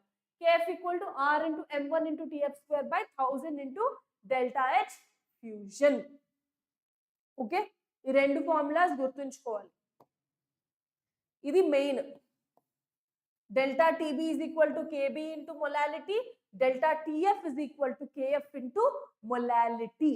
ఒకవేళ కేబీ కేఎఫ్ వాల్యూస్ ఇవ్వకపోతే డెల్టా హెచ్ వాల్యూ ఇస్తే you will use this formula. Mostly మనకి ఇక్కడతోనే తెగిపోతాయి ఆన్సర్లన్నీ. Delta TB equal to KB into molality, delta TF is equal to KF into molality. Osmotic pressure అంటే ఏంటి? సో మనకి ఏమవుతాయి, ఇప్పుడు suppose you see this U shape membrane. So మనకి సాల్వెంట్ పార్టికల్స్ అన్నవి సాల్వెంట్ నుంచి సొల్యూషన్ కి మూవ్ అవుతాయి. అవునా? సాల్వెంట్ నుంచి సొల్యూషన్ కి మన పార్టికల్స్ అన్నవి మూవ్ అవుతాయి. సో ఈ ఫ్లోని ఆపాలి అంటే నువ్వు ఎంత ప్రెషర్ అప్లై చేయాలి to stop the flow of solvent particles to the solution side is called as osmotic pressure. So మీరు ఇక్కడ డయాగ్రామ్ లో క్లియర్ గా చూడొచ్చు. ఇక్కడ ఏమవుతుంది, గ్లూకోజ్ మాలిక్యూల్స్, అవునా, ఇది ప్యూర్ వాటర్. సో ఇనీషియల్ గా ఏమవుతుంది అంటే ఈ గ్లూకోజ్ మాలిక్యూల్స్ అనేవి they will be moving towards pure water. ఈ ప్యూర్ వాటర్ అనేది ఇందులోకి వెళ్తుంది, they will be moving. Equilibrium అంటే ఎగ్జాక్ట్లీ చూడండి, ఇక్కడ ఒక ప్రెషర్ అనేది ఎగ్జర్ట్ అవుతుంది. There is an equilibrium establish between solvent and solution. అప్పుడు ఏం చేస్తానంటే I will be applying an external pressure. ఇక్కడ ఆరో కనిపిస్తుంది కదా, ఎక్స్టర్నల్ ప్రెషర్ అప్లై చేయడం వల్ల ఏమవుతుంది, ఈ పార్టికల్స్ అన్నవి సాల్వెంట్ సైడ్ నుంచి సొల్యూషన్ సైడ్ కి వెళ్ళట్లేదు. ఆ ఎంత ప్రెషర్ అప్లై చేస్తున్నావు is given by the equation pi equal to CRT. C అంటే ఏంటి, concentration into gas constant into temperature. Concentration formula తెలుసు కదా, number of moles by volume of solution. So C equal to N by V into R into T. So అదే equation pi equal to CRT. So these are the colligative properties. అయితే ఇప్పుడు osmotic pressure ఉంది కదా, ఇప్పుడు external ఈ osmotic pressure కన్నా external pressure ఎక్కువ apply చేసామనుకోండి, అప్పుడు ఫ్లో అన్నవి సొల్యూషన్ నుంచి సాల్వెంట్ వెళ్తుంది. జనరల్ గా ఏమవుతుంది, సాల్వెంట్ టు సొల్యూషన్. కానీ నువ్వు ఎక్స్టర్నల్ ప్రెషర్ ఎక్కువ అప్లై చేస్తే ఆస్మాటిక్ ప్రెషర్ కన్నా రివర్స్ జరుగుతుంది. ఇప్పుడు సొల్యూషన్ నుంచి సాల్వెంట్కి వెళ్తాయి. దాన్నే రివర్స్ ఆస్మాసిస్ అంటాం. అయితే రివర్స్ ఆస్మాసిస్ ఏవైతే ఉన్నాయో depending upon the osmotic pressure వీటిని 3 టైప్స్ కింద క్లాసిఫై చేయొచ్చు. Isotonic solution, hypotonic solution, hypertonic solution. రెండు సొల్యూషన్స్ కి ఆస్మాటిక్ ప్రెషర్ సేమ్ ఉందా, ఐసోటోనిక్. ఒకదానికి ఎక్కువ ఒకదానికి తక్కువ ఉందా, హైపోటోనిక్. అలా కాకుండా సొల్యూషన్ కి ఎక్కువ ఉందా then the other, then it is hypertonic. Okay, ఇవి 3 types of solutions based on osmotic pressure. ఓకేనా? Van't Hoff factor. అయితే ఇప్పుడు ఒక ఏదైనా మాలిక్యూల్ ఉంది అంటే అది అసోసియేట్ అవుతుంది, డిసోసియేట్ అవుతుంది. ఎంతవరకు అసోసియేషన్ ఇస్ పాసిబుల్, ఎంతవరకు డిసోసియేషన్ ఇస్ పాసిబుల్, ఎంతవరకు the extent is given with the value called van't Hoff factor. ఏంటది, van't Hoff factor. It is denoted by the letter I. Van't Hoff factor is denoted by the letter I. So I ఏంటి అంటే observed colligative property by normal గా ఎంత ఉంది, లేదు అనుకుంటే normal weight by observed molecular weight. ఇక్కడ చూసుకోండి, ఇక్కడ colligative property observed by normal. మీరు మాలిక్యులర్ మాస్ తీసుకుంటే నార్మల్ బై అబ్జర్వ్డ్. లేదు నేను పార్టికల్స్ బట్టి చెప్తున్నాను అంటే actual particles by number of particles for no ionization, that is I value. So weak electrolytes తీసుకుంటే మీరు చూసుకోవాలి అసోసియేషనా డిసోసియేషనా. అసోసియేషన్ అయితే I equal to 1 minus alpha plus alpha by n. ఒకవేళ సొల్యూషన్ డిసోసియేషన్ జరుగుతుంది అనుకోండి, then I equal to 1 plus n minus 1 into alpha. Okay, mostly మనకి ఇచ్చే క్వశ్చన్స్ డిసోసియేషన్ మీద ఉంటాయి అసోసియేషన్ కన్నా. సో ఇది ఎక్కువ యూజ్ చేస్తూ ఉంటారు. n అంటే ఏంటి, n is nothing but number of ions or number of ions species కింద it can produce any species. Suppose acetic acid ఉంది, acetic acid అంటే ఏంటి, CH3COH. ఇది డిసోసియేట్ అవుతుంది అని చెప్పాడు అంటే అది ఏం ఫామ్ అవుతుంది, CH3CO minus plus H plus. ఎన్ని స్పీషీస్ కింద డిసోసియేట్ అయింది, 2 స్పీషీస్. సో n వాల్యూ ఏమవుతుంది, 2 అవుతుంది. ఓకే అలా. సో ఎన్ని స్పీషీస్ కింద డిసోసియేట్ అవ్వగలదు ఇస్ n వాల్యూ. ఎన్ని స్పీషీస్ కింద అసోసియేట్ అవ్వగలరు, ఇక్కడ అసోసియేషన్ లో n వాల్యూ. ఆల్ఫా అంటే degree of dissociation or association. ఓకేనా? So this is how you'll calculate van't Hoff factor. So మనము ఎక్స్టెంట్ అన్నది I తో డినోట్ చేస్తున్నాం కాబట్టి మనకున్న ప్రతి కాలిగేటివ్ ప్రాపర్టీని I తో మల్టిప్లై చేస్తాం. That will be giving delta TF equal to I into KF into M. TB is I into KB into M. Pi V is equal to I NRT or pi equal to CRT అని నేర్చుకున్నారు కదా, pi equal to ICRT. Next, relative low rate. P naught minus P by P naught equal to I into N2 by N1. So గుర్తుంచుకోండి, ఎప్పుడైనా సరే మీరు colligative properties మీద problem solving చేస్తే make sure you are multiplying with I factor. ఇప్పుడు నార్మల్గా ఇప్పుడు acetic acid కి colligative property suppose relative lowering of vapour pressure value మీకు సపోజ్ 5 వచ్చింది, మీకు ఆప్షన్స్ లో 5 ఉంటుంది, కానీ అది సరిపోదు, 5 ఆన్సర్ కాదు. ఎందుకు? దాన్ని ఐతో మల్టిప్లై చేయాలి. ఐ వాల్యూ ఎస్టిక్ యాసిడ్ కి ఎంత? 2.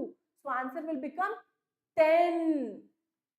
Okay, so make sure that colligative properties మీరు ఎప్పుడైనా ప్రాబ్లమ్ సాల్వింగ్ చేస్తే రిమెంబర్ ట్వైస్, రిమెంబర్ థ్రైస్, మళ్ళీ మళ్ళీ ఒకసారి చెక్ చేసుకోండి whether you have multiplied with Van't Hoff factor or not. Okay, so extent అన్నది దాంతో మల్టిప్లై చేస్తేనే తెలుస్తుంది.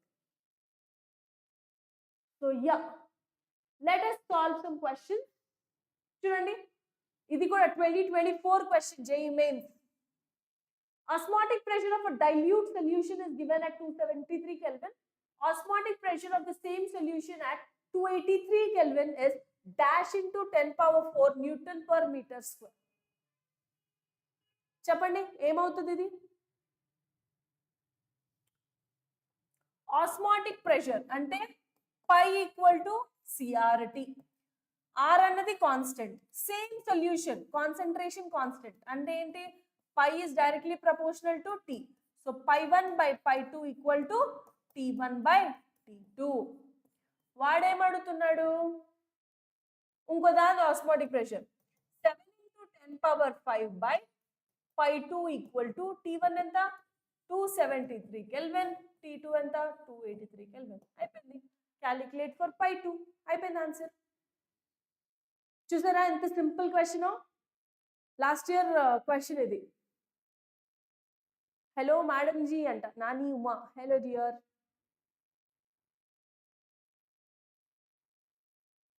That's it. It's a simple question. Just calculations cheste you'll get your answer. Value చూసుకోవాలి, అందులో తీసుకెళ్ళి మీ వాల్యూ సబ్స్టిట్యూషన్ చేసుకోవాలి. Formula తెలిస్తే solving వచ్చేస్తుంది. ఏ ఫార్ములా ఎప్పుడు పెట్టాలి అన్నదే టాస్క్. అది ఎప్పుడు తెలుస్తుంది అంటే when you keep listening, when you keep solving. Next question చూడండి. Mass of ethylene glycol to be added to 18.6 kg of water to protect the freezing point at minus 24 degrees Celsius is dash kg. So basically వీడు M అడుగుతున్నాడు, mass of ethylene glycol అంటున్నాడు. చేయండి.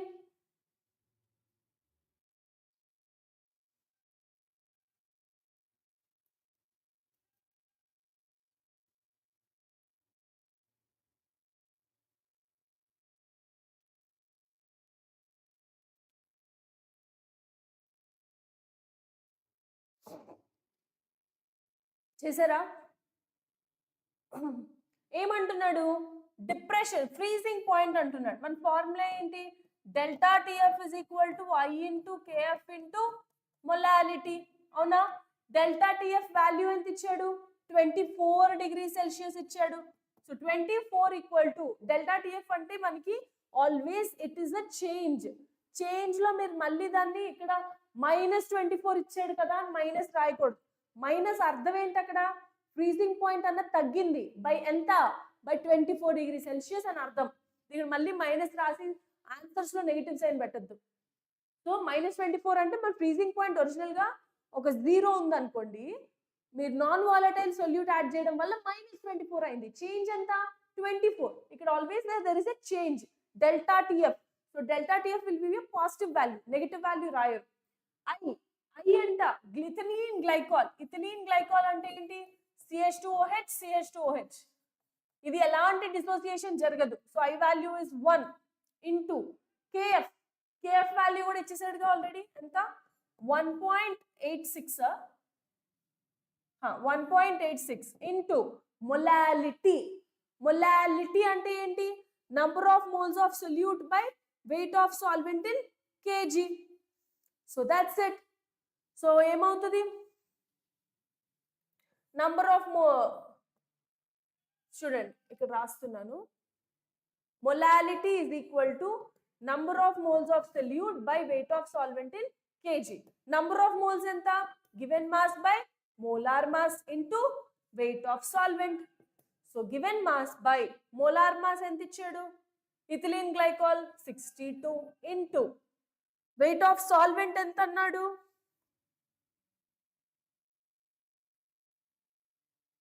weight of solvent ఎంత అంటున్నాడు? ఇదిగో ఇక్కడ రాసాడు 18.6 kg. 18.6 kg అంతే. Calculate. ఒక ఈక్వేషన్ ఒక వేరియబుల్ అయిపోయింది. ఐఎమ్ జస్ట్ రౌండింగ్ దిస్ అంతే. That's how you'll have to calculate. అయిపోయింది. 15 వచ్చిందంట జయశ్రీ మ్యామ్ స్టూడెంట్ కి. All right dear. Last question 73 అంట ఆన్సర్. ఓకే అర్థమైందా? That's it. Simple question. Formula apply చేయండి, వాల్యూ సబ్స్టిట్యూట్ చేయండి, 4 మార్క్స్ ప్లస్ 4 మార్క్స్ వస్తాయి మీకు. సో ఫార్ములా ఏది పెట్టాలి అని మీకు తెలిస్తే వచ్చాయిగా. సో సచ్ ఈజీ క్వశ్చన్స్ ఉంటాయి మనకి ఈ చాప్టర్స్ నుంచి. సో ఫిజికల్ కెమిస్ట్రీ అనేది అసలు వదలద్దు, because you can score very easily. Okay ఇంకో క్వశ్చన్ చూద్దామా? చూడండి. Vapour pressure of pure benzene and methyl benzene at 300 Kelvin is given as 80 torr and 24 torr respectively. Mole fraction of methyl benzene in vapor phase in equilibrium with an equimolar mixture of those two liquids at the same temperature is dash. Basically వాడు mole fraction అడుగుతున్నాడు. Try చేయండి 2 minutes. అంతకు మించి నేను ఎక్కువ time ఇవ్వను.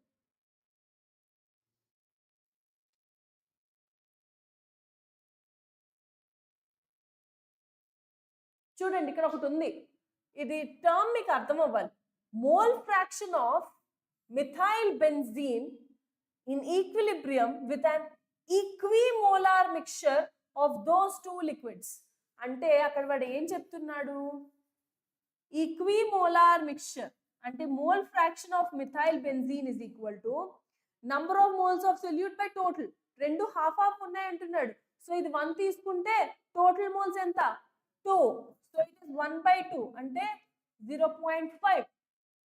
అర్థమైందా ఈ ముక్క? మళ్ళీ చెప్తున్నారు చూడండి. Methyl benzene is an equimolar mixture. అంటే మనకి ఇక్కడ ప్యూర్ బెంజీన్ మిథైల్ బెంజీన్ ఉన్నాయి. ఇది 1 మోల్ ఉంటే ఇది కూడా 1 మోలే ఉంది. ఎందుకు? ఈక్విమోలార్ అంటున్నాడు అంటే సేమ్ నంబర్ ఆఫ్ మోల్స్ ఉంది ఇది అండ్ ఇది. Okay so mole fraction of methyl benzene ఎంత? 1/, total number of moles 1 plus 1 ఎంత? 2. So mole fraction of methyl benzene ఇచ్చేసాడు. సో 1/2 వచ్చింది 0.5. యూ హ్యావ్ టు దీని నుంచి ఇప్పుడు you have to calculate the pressure. Pressures ఇచ్చాడు. Vapour pressure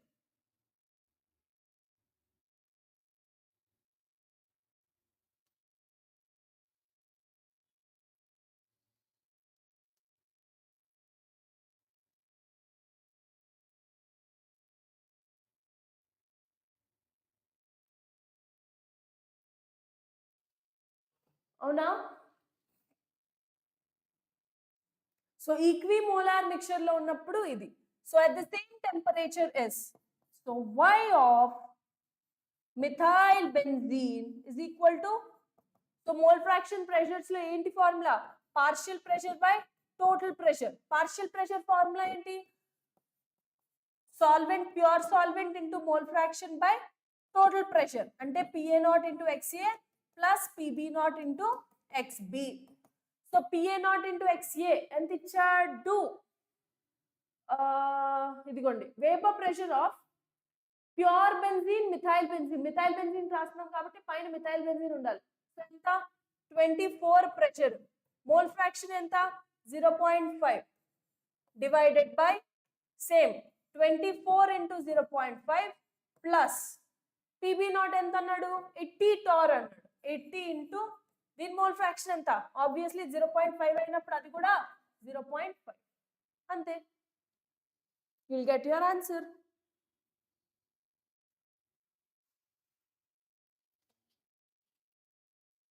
that's it.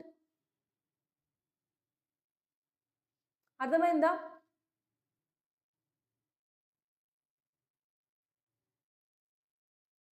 Got this?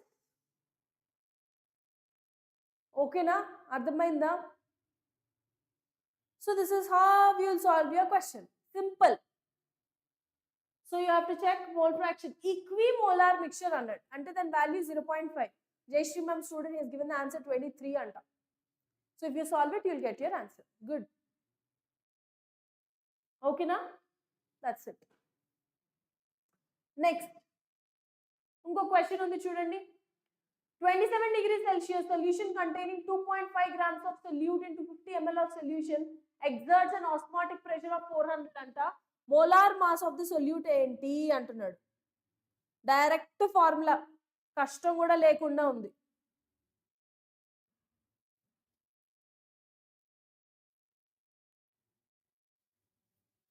So formula ఏంటి? Pi equal to CRT. So pi ఎంత అంటున్నాడు? Osmotic pressure 400 pascal. ఇది బార్ లో వాడుతున్నాం. So 1 bar equal to 10 power 5 pascal. So ఇది ఏమవుతుంది? 400 by 10 power 5 is equal to concentration. Concentration అంటే ఏంటి? n బై v కదా. కాన్సంట్రేషన్ అంటే number of moles by volume. All right, number of moles ఎంత? Given mass by molar mass. Given mass ఎంత? 2.5 by molar mass ను క్యాలిక్యులేట్ చేయాలి. Whole divided by volume of the solution. ఎంత అంటున్నాడు? 250 ml. ఇది ml లో ఉంది, లీటర్ లో ఉంది. So you have to multiply with 1000 into R value ఎంత? 0.083 ఇంటూ టీ. టీ ఎంత ఇచ్చాడు? 27 డిగ్రీస్ అంటే 300 కెల్విన్. అయిపోయింది. 1 ఈక్వేషన్ 1 అన్నోన్.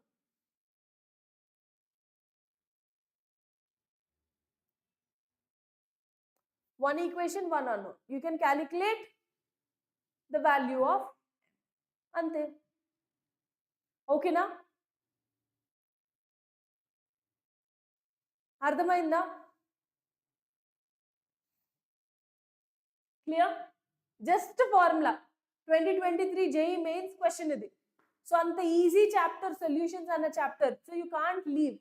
మాక్సిమం 1 కి 1 or 2 క్వశ్చన్స్ వస్తాయి ఈ చాప్టర్ నుంచి. 1 క్వశ్చన్ అయితే పక్కా. సో పక్కా 1 క్వశ్చన్ అంటే డెఫినెట్లీ 4 మార్క్స్ మీరు అలా స్కోర్ చేసినట్టే. That makes a huge difference in your qualifying. So Jayashree ma'am student 62250 అంట answer. All right dear. Okay, that's it. Next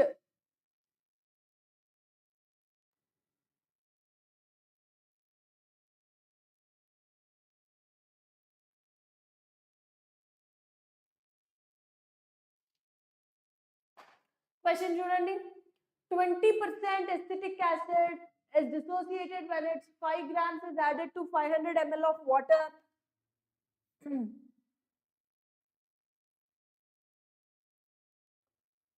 So depression and freezing point of such water is ఎంత అన్నాడు. So చూడండి, dissociation అన్నాడు అంటే depression and freezing point అన్నాడు. ఎప్పుడన్నా సరే depression and freezing point అంటే delta TF is equal to I into KF into M. Formula first రాసేసుకోవాలి. ఏం అడుగుతున్నారో దాన్ని బట్టి ఫార్ములా రాసేయాలి. ఇప్పుడు ఒక్కొక్క వాల్యూని మనం యూజ్ చేద్దాం. First I value. ఐ అంటే ఏంటి? డిసోసియేషన్ అంటున్నాడు. డిసోసియేషన్ అంటే ఐ వాల్యూ ఎంత? 1 plus n minus 1 into alpha. This is 1 plus acetic acid ఎన్ని నెంబర్ ఆఫ్ స్పీషీస్ కింద డిసోసియేట్ అవుతుంది? 2 species. Acetate ion, H plus ion. So n value ఎంత? 2 minus 1. Alpha 20% అన్నాడు అంటే ఆల్ఫా ఎంత? 20/100. అయిపోయిందా? ఆల్ఫా ఐ వాల్యూ వచ్చేసింది. Next KF value. కేఎఫ్ ఎక్కడైనా ఇచ్చాడా? ఇదిగో మోలార్ డిప్రెషన్ కాన్స్టెంట్ ఇస్ ఎంత అన్నాడు? 1.86. అయిపోయింది. అవునా? నెక్స్ట్ మొలాలిటీ క్యాలిక్యులేట్ చేయాలి. మొలాలిటీ అంటే number of moles of solute by weight of solvent in kg. So number of moles of solute ఎంత? number of moles of solute by weight of solvent in kg. Number of moles ante enta? Given mass by molar mass into weight of solvent. Avuna? So given mass enta annadu? 5 grams. Molar mass అదే అడుగుతున్నాడా? Molar mass ఎంత? Water అంటున్నాడు. Water అంటే molar mass ఎంత? 18 into 1 by weight of solvent ఎంత? 500 ml. So మనకి volume అన్నది 500 లో ఇచ్చాడు. Sorry, you have to right for acetic acid కదా. సో ఎసిటిక్ యాసిడ్ వెయిట్ ఎంత? CH3COH 24 32 4, this is 60 into ఇది ఎంత ఉంది? ml లో ఉంది. So this is into 1000. అయిపోయింది. మీకు I వాల్యూ తెలుసు, KF వాల్యూ తెలుసు, M వాల్యూ తెలుసు. Multiply, you'll get your answer for delta TF. అంతే. So just simple questions. మీకు ఫిజికల్ కెమిస్ట్రీ అంతే ఇలానే ఉంటుంది. Just values. Oh yeah, Jayashree ma'am student 372 అంట. All right. Nandini, yes ma'am. All right dear.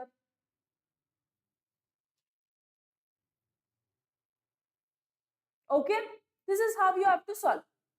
మీకు ఫస్ట్ ఎప్పుడన్నా సరే ఫిజికల్ కెమిస్ట్రీలో సాల్వింగ్ రావాలి అంటే ఫస్ట్ చెక్ చేసుకోండి ఆ క్వశ్చన్ కి సూటబుల్ ఫార్ములా ఏంటి. ఫార్ములా బట్టి మీరు అప్లై చేయాలి అంతే.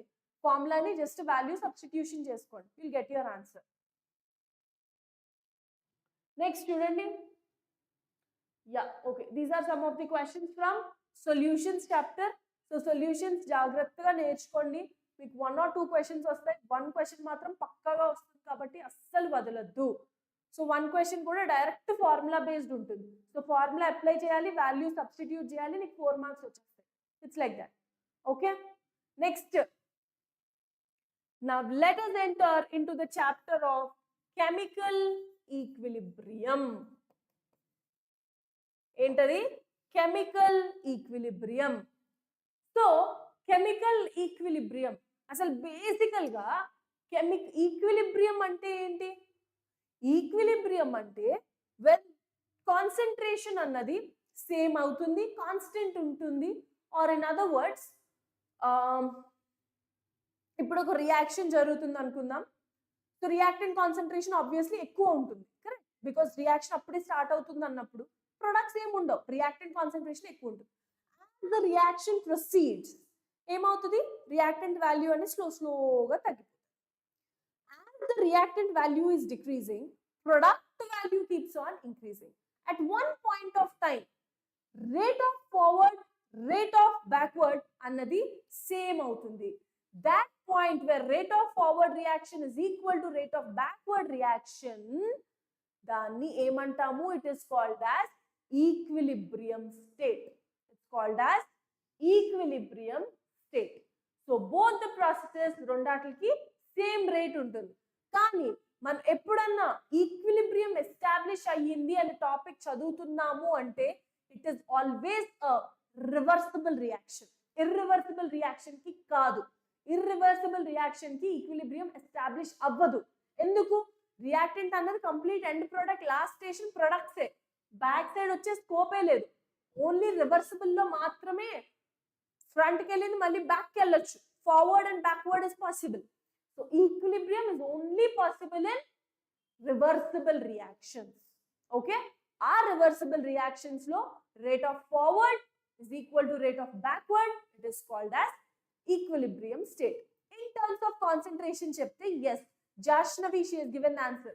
In terms of concentration తీసుకుంటే reactant concentration, product concentration అన్నది ఈక్వల్ అయితే it is called as equilibrium state. So దీనికి చూడండి, if I draw ఒక weighing balance తీసుకున్నారు అనుకోండి, రెండు వాటిని సేమ్. సో రేట్ అన్నది forward reaction is equal to rate of backward reaction, దాన్ని ఈక్విలిబ్రియం స్టేట్ అంటాం. ఓకే, సో దీనికి క్యారెక్టరిస్టిక్స్ ఉన్నాయి. నంబర్ 1, బోత్ ద డైరెక్షన్స్ లో రియాక్షన్ జరుగుతుంది. ఫార్వర్డ్ రియాక్షన్ ఎంత ఫాస్ట్ గా జరిగితే బ్యాక్వర్డ్ రియాక్షన్ కూడా అంతే రేటుతో జరుగుతుంది. అండ్ మీకు ఈక్విలిబ్రియం కావాలి అంటే either it is from forward to backward or backward to forward. Catalyst ఉంది కదా, కెటలిస్ట్ అన్నది very very important, do not forget.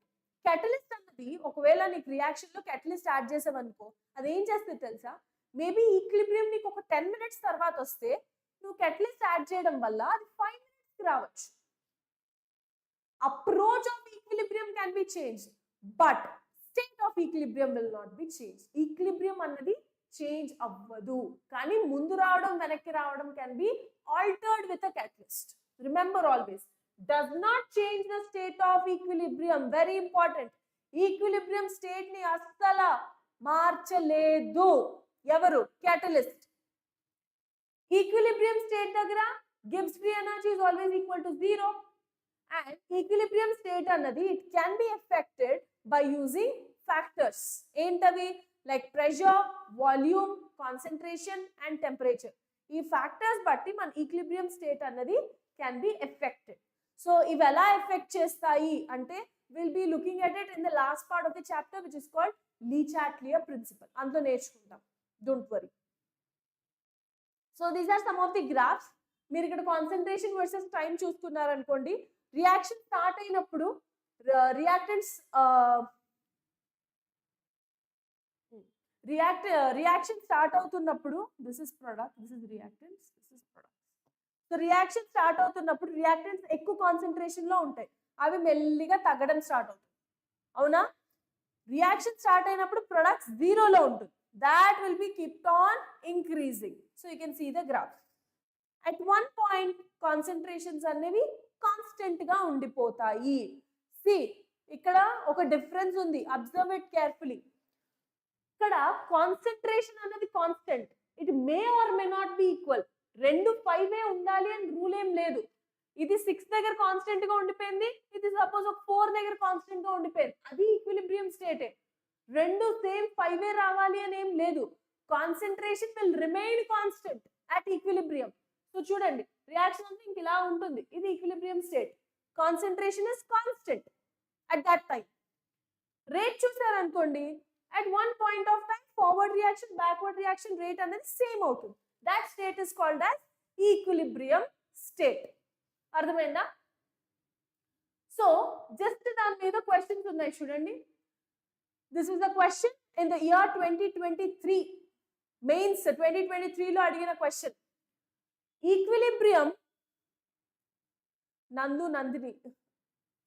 All right dear, thank you, I'll be easy, thank you. Equilibrium is possible only in a closed system at a given temperature. ఎన్ని correct statements అంటున్నాడు, integer based question ఇది.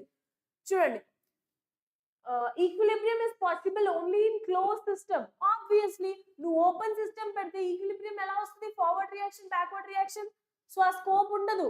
So obviously it has to happen in a closed container. ఇది correct. Next చూడండి, opposing forces occur at the same rate. అదే కదా దాని అర్థమే అది, ఈక్విలిబ్రియం అర్థమే అది, బోత్ రేట్స్ అనేవి సేమ్ ఉంటాయి. Equilibrium is attained at a given temperature. The value of all its parameters became equal. When equilibrium is attained at a given temperature, value of all its parameters became equal అంటున్నాడు. Equal అని చెప్పాము, constant అని చెప్తాం, constant అని చెప్తాం. Concentration అనేది constant ఉంటుంది, equal అని ఎక్కడా చెప్పాము ఈక్విలిబ్రియం కి. సో ఇది తప్పు. For dissolution of solids in liquids, solubility is constant at a given temperature. Obviously depends only on the temperature. So this is also correct. So number of correct statements any 3 statements. Okay.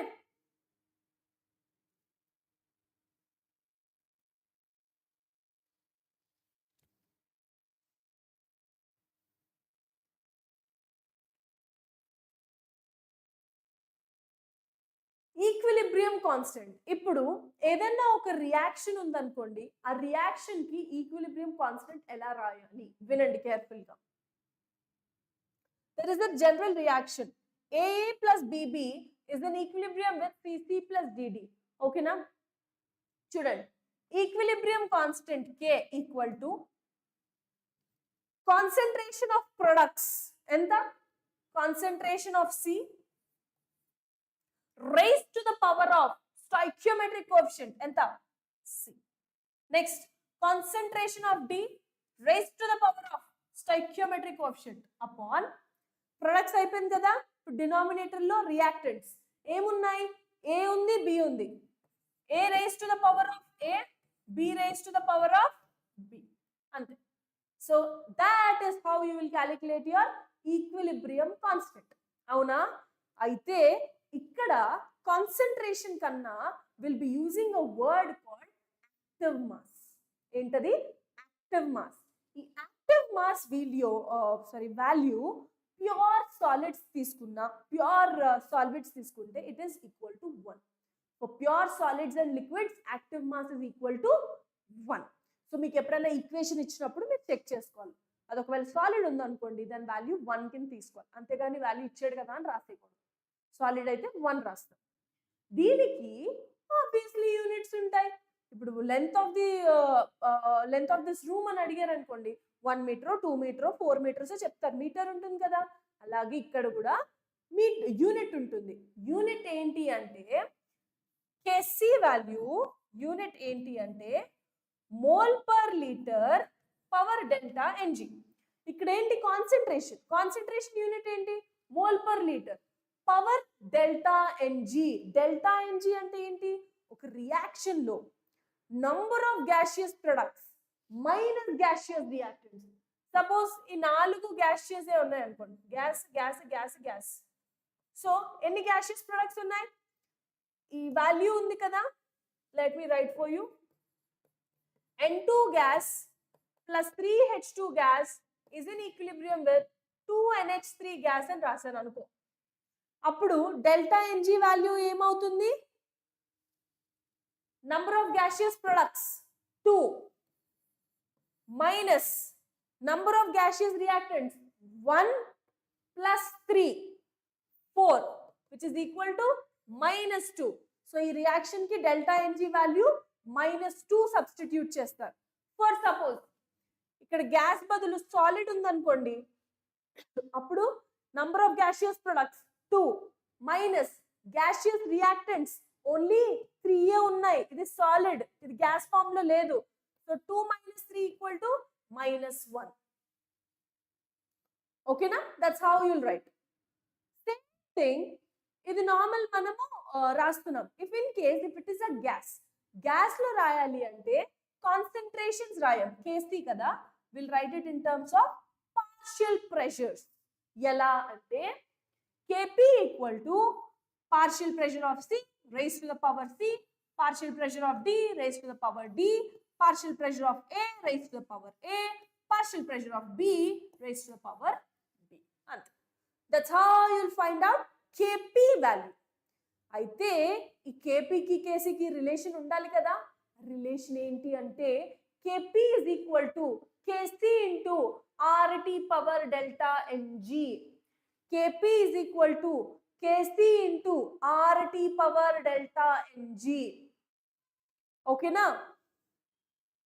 So just value substitute చేసుకుంటే you'll get the relation. R value constant, temperature చూసుకోండి. Delta N G అంటే number of gaseous products minus gaseous reactants. ఓకేనా? Factors affecting equilibrium constant. So ఇక్కడ it will depend. ఒకవేళ మీరు reaction ని multiply చేస్తున్నారు లేకపోతే రియాక్షన్స్ ని యాడ్ చేస్తున్నారు అంటే your equilibrium constant also will be changing accordingly. ఎలా అంటే let us see.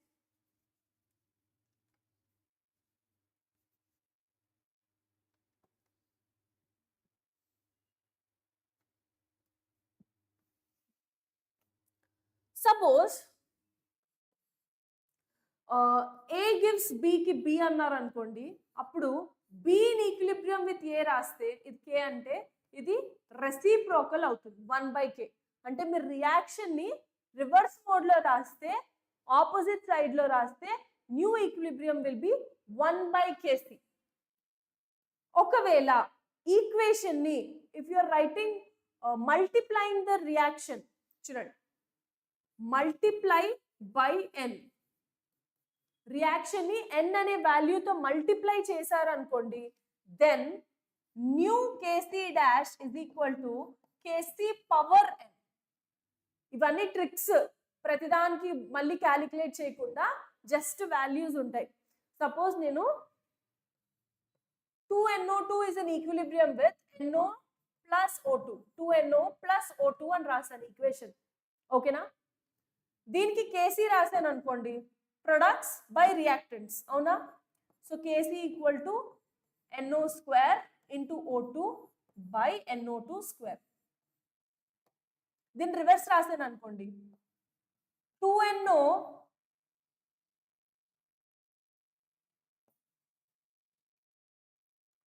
plus O2 is in equilibrium with 2NO2 అని రాశాను అనుకోండి, అప్పుడు కేసీ ఏమవుతుంది? NO2 square by NO square into O2 కదా. అంటే రియాక్షన్ A టు B రాసింది B టు A రాస్తే రియాక్షన్ అనేది ఏమైంది? New KC dash. ఇది కొత్త K C dash. It has become, దీని రెసిప్రోకలేగా 1/K. దీని రెసిప్రోకల్ అవుతుంది. అవునా? అదే ఇప్పుడు ఈ ఈక్వేషన్ ఉంది కదా, దీని కేసీ వాల్యూ ఇది. అండ్ ఇప్పుడు ఈ ఈక్వేషన్ ని 2 అనే నంబర్ తో మల్టిప్లై చేశాను అనుకుందాం. So this will become 4NO2 will become 4NO plus 2O2. So equation ని ఒక n వాల్యూతో మల్టిప్లై చేస్తే కేసీ డాష్ అన్నది, ఈ కేసీ వాల్యూ ఒక 10 అనుకోండి, ఇప్పుడు దిస్ ఇస్ 10 పవర్ ఎంత నంబర్ తో మల్టిప్లై చేసా? 2. So it will become 10 square. దీనిది 10 అయితే దాన్ని 2 తో మల్టిప్లై చేయడం వల్ల కేసీ వాల్యూ ఎంత అయింది? 100 అయింది. So whenever you are multiplying the reaction with n, the new Kc dash will be Kc power n.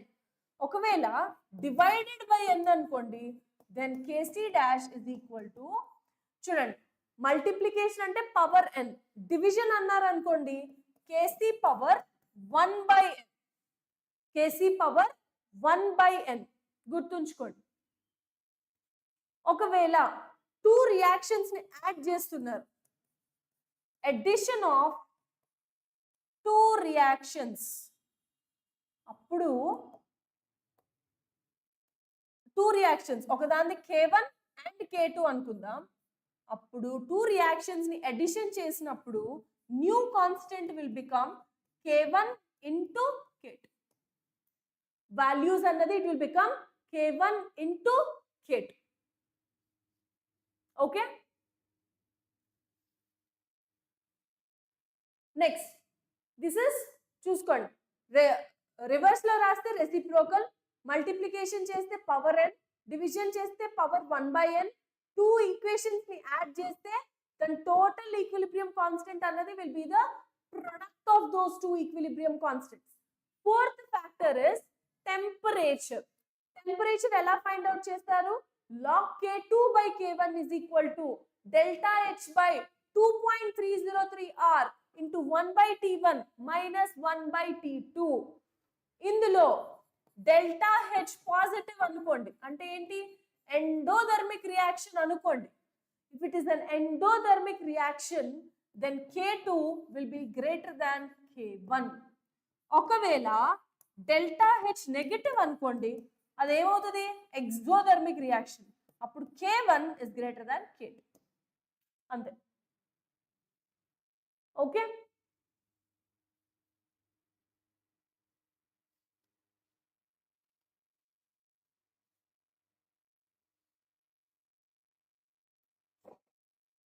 అర్థమైందా? ఓకే? K వాల్యూ ఎక్కువ ఉందనుకోండి అంటే ప్రొడక్ట్స్ అన్నవి మోర్ స్టేబుల్. K వాల్యూ ఎక్కువ ఉంటే products are more stable. K value తక్కువ ఉంది అంటే reactants are more stable.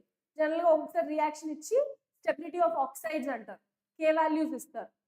So product K value ఎక్కువ ఉంది అంటే దాని అర్థం ఏంటి అంటే K value is more, products are more stable. K value తక్కువ ఉంటే reactants are more stable. It's just an application, sometimes they may ask. ఒక క్వశ్చన్ ఉంది చూడండి. ఫర్ ద రియాక్షన్ N2O4 2024 లో క్వశ్చన్ ఇది JEE mains. For the reaction N2O4 is giving you 2NO2 plus O2. అయితే Kp ఇచ్చాడు, Kc for the reaction is ఏముంది? Kp is equal to Kc into RT power delta Ng. అన్ని gaseous form లో ఉన్నాయి. N24 is giving you 2NO2. So 2 minus 1. N value ఎంత? 1. So delta Ng value 1. Okay, wonderful. Kc అడుగుతున్నాడు. Kp ఇచ్చాడా? Kp value ఇచ్చాడు 0.0492. Kc కనుక్కోవాలి. R value ఎంత? 0.082. Temperature ఎంత? 300 Kelvin. అంతే, సబ్స్టిట్యూట్ ద వాల్యూస్. అయిపోయింది.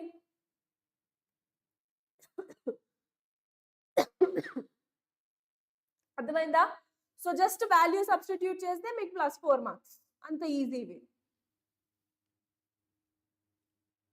So you will substitute the values, will get your answer. Okay, last year question ఇది, చూసుకోండి ఎంత ఈజీ క్వశ్చన్ అడుగుతున్నారు ఇలాంటి చాప్టర్స్. సో అస్సలు అంటే అస్సలు మిస్ అవ్వద్దు. If you have missed watching first part లో మళ్ళీ మిస్ అయ్యారు అంటే please go back to the video. ఒకసారి ఆల్రెడీ లైవ్ అయిపోయిన తర్వాత మనకి రికార్డెడ్ సెషన్ ఉంటుంది కాబట్టి go back to the video and listen to the video again, because ఈ 3 chapters very scoring chapters. Direct questions ఉంటాయి, ఏం ట్విస్ట్లు పెద్దగా ఏం ఉండవు. ఫార్ములా అప్లై చేయాలి, ఫార్ములా రాయాలి, వాల్యూ సబ్స్టిట్యూట్ చేయాలి, ఆన్సర్ వచ్చేయాలి, అంతే, సింపుల్. నెక్స్ట్ క్వశ్చన్ చూడండి, ఇది కూడా last year question, JEE Mains 2024. Following concentrations were observed at 500 Kelvin for the formation of ammonia అంట from N2 and H2. అంటే ఈక్వేషన్ ఏంటి? N2 plus H2 is in equilibrium with 2NH3. ఇది equation. Balanced equation రాయాలి ఎప్పుడు. ఇప్పుడు temperature ఇచ్చాడు 500 Kelvin అన్నాడు, concentration of N2, concentration of H2 ఇచ్చాడు, అమోనియా కూడా ఇచ్చాడు. Equilibrium constant for the reaction ఏముంది? Kc equal to products concentration raised to the power stoichiometric coefficient by concentration of N2, 3H2 kada 6 H2 whole cube. అవునా? అయిపోయింది, అంతే. N2 NH3 N2 value ఎంత అంటున్నాడు? Concentration of N2 2 into 10 power minus 2 అంట. H2 value ఎంత అంటున్నాడు? 3 into 10 power minus 2 అంటున్నాడు. NH3 ఎంత అంటున్నాడు? 1.5 into 10 power minus 2. అంతే, క్యాలిక్యులేషన్స్ చేస్తే ఆన్సర్ అయిపోయింది. Correct. So such simple questions ఉంటాయి, డైరెక్ట్ క్వశ్చన్స్. ఫార్ములా రాయాలి, వాల్యూ సబ్స్టిట్యూట్ చేయాలి, ఫస్ట్ అయిపోయింది ఆన్సర్. ఓకే, నెక్స్ట్ ఇంకో క్వశ్చన్ చూడండి. For the given hypothetical reactions, equilibrium constants are as follows anta. X equilibrium with Y K1 వచ్చింది, Y equilibrium with Z K2 వచ్చింది, Z equilibrium with W 4 వచ్చింది. అయితే X equilibrium with W అంటున్నాడు. So X W రావాలి అంటే ఈ equations ఏం చేయాలి? యాడ్ చేస్తే సరిపోతుందిగా, Z Z cancel, Y Y cancel, X equilibrium with W. అవునా? సో ఇక్కడ ఇది రావాలి అంటే ఈక్వేషన్స్ ఆర్ యాడెడ్.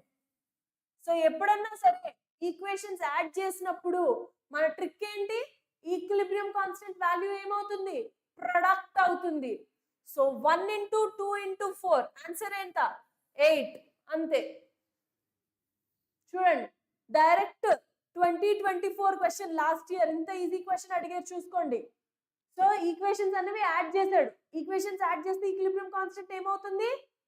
ప్రొడక్ట్ అవుతుంది. So that's it, you will get your answer. Next, applications of equilibrium constant. So equilibrium constant కి కూడా applications ఉంటాయి. Equilibrium constant బట్టి we can determine something. ఏంటి అంటే we can determine the extent of the reaction. ఒకవేళ నీ equilibrium constant less than 10 power minus 3 వచ్చింది అనుకోండి, దాని అర్థం ఏంటి అంటే రియాక్షన్ ఆల్మోస్ట్ జరగదు. ఈక్విలిబ్రియం కాన్స్టెంట్ 10⁻³ కన్నా తక్కువ వాల్యూస్ వస్తే రియాక్షన్ జరగదు.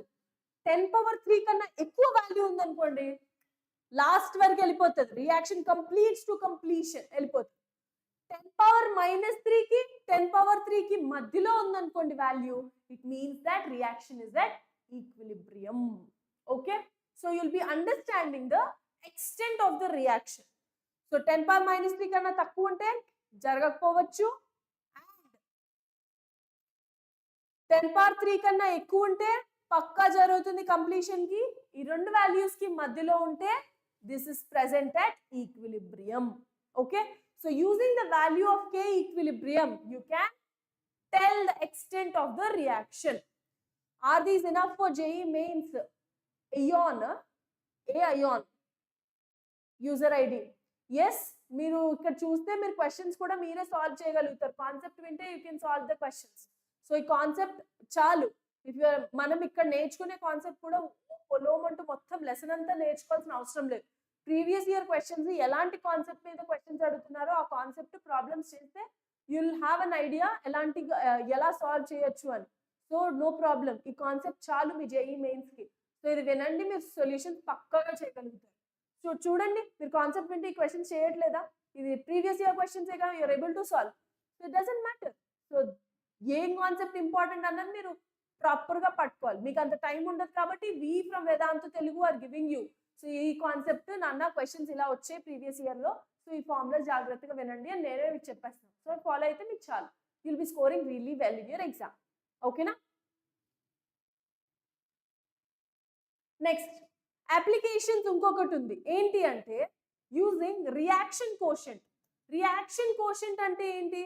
ఎప్పుడైనా సరే ఒక రియాక్షన్ కి, ఇప్పుడు కేసీ వాల్యూ రాస్తున్నామా, ప్రొడక్ట్స్ బై రియాక్టెంట్స్ అన్నది, అది అట్ ఈక్విలిబ్రియం రాశారు అనుకోండి, you'll call that as equilibrium constant. Equilibrium కాకుండా at any point of the reaction if you're writing, it is called as reaction quotient. So Q, ఈ reaction quotient value less than K C అనుకోండి, దాని అర్థం ఏంటి అంటే forward direction లో reaction జరుగుతుంది. గుర్తుంచుకోండి, very important. Q greater than K C అనుకోండి, బ్యాక్వర్డ్ రియాక్షన్ జరుగుతుంది. If Q equal to K C అనుకోండి, రియాక్షన్ ఇస్ అట్ ఈక్విలిబ్రియం. చూసుకోండి, లెస్ దాన్ కేసీ అయితే ఫార్వర్డ్, రెండు ఈక్వల్ అయితే ఈక్విలిబ్రియం, గ్రేటర్ దాన్ కేసీ అయితే బ్యాక్వర్డ్ రియాక్షన్. ఓకే, చూడండి క్వశ్చన్ సాల్వ్ చేయండి.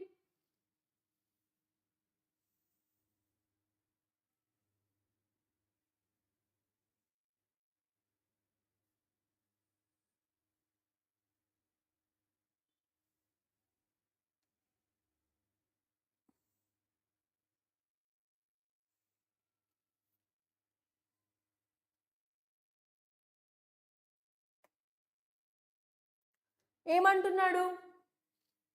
Reaction A plus B gives 2C అంట, value of equilibrium constant as 100 అంటున్నాడు at 298 Kelvin.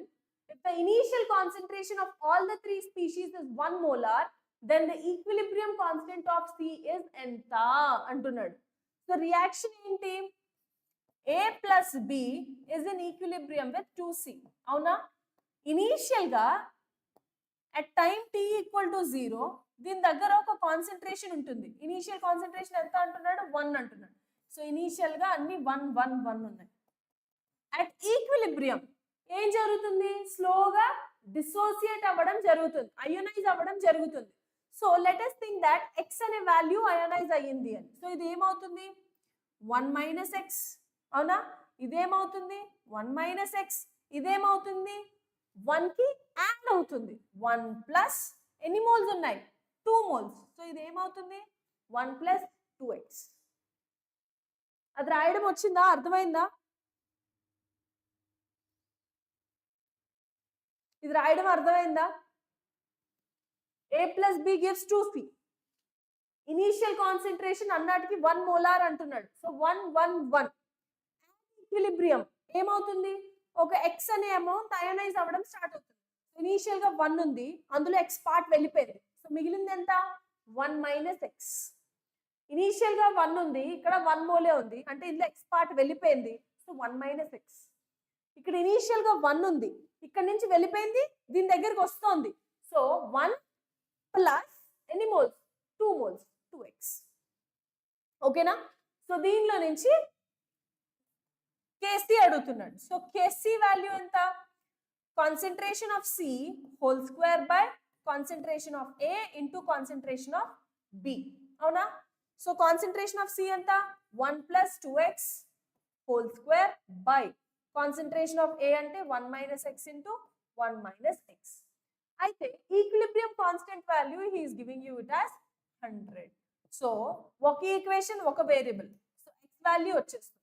ఎక్స్ వాల్యూ వచ్చేసిన తర్వాత equilibrium concentration of C, equilibrium concentration of C ఎంత? 1 plus 2x. దాని నుంచి 1 ప్లస్ 2x వాల్యూ క్యాలిక్యులేట్ చేస్తే అదే మీ ఆన్సర్. క్లియర్? అంతే, simple answer. X value calculate చేయాలి, దానిలో నుంచి 1 ప్లస్ 2x వాల్యూ క్యాలిక్యులేట్ చేయాలి. అప్పుడు you'll get your answer. Okay, next degree of dissociation. ఇక్కడ మనకి డిగ్రీ ఆఫ్ డిసోసియేషన్ అంటే మనకి ఆల్ఫా వాల్యూ తెలుసు కదా, ఆల్ఫా అంటే డిగ్రీ ఆఫ్ డిసోసియేషన్. ఈ ఆల్ఫా వాల్యూకి అండ్ వేపర్ డెన్సిటీకి ఒక రిలేషన్ ఉంది. సో దానికన్నా ముందు వేపర్ డెన్సిటీకి మాలిక్యులర్ వెయిట్ కి రిలేషన్ ఉంది. ఒక్కొక్కసారి మాలిక్యులర్ వెయిట్ ఇవ్వకుండా వేపర్ డెన్సిటీ ఇస్తాడు, అప్పుడు మాలిక్యులర్ వెయిట్ ఎలా క్యాలిక్యులేట్ చేస్తారు? Molecular weight equal to 2 into vapour density. Jayashree ma'am student, పాత క్వశ్చన్ ఆన్సర్ 25 అంట. Okay dear, thank you. Degree of dissociation కి అండ్ వేపర్ డెన్సిటీకి రిలేషన్ ఏంటి అంటే alpha equal to D minus D by D into n minus 1 అంటున్నాడు.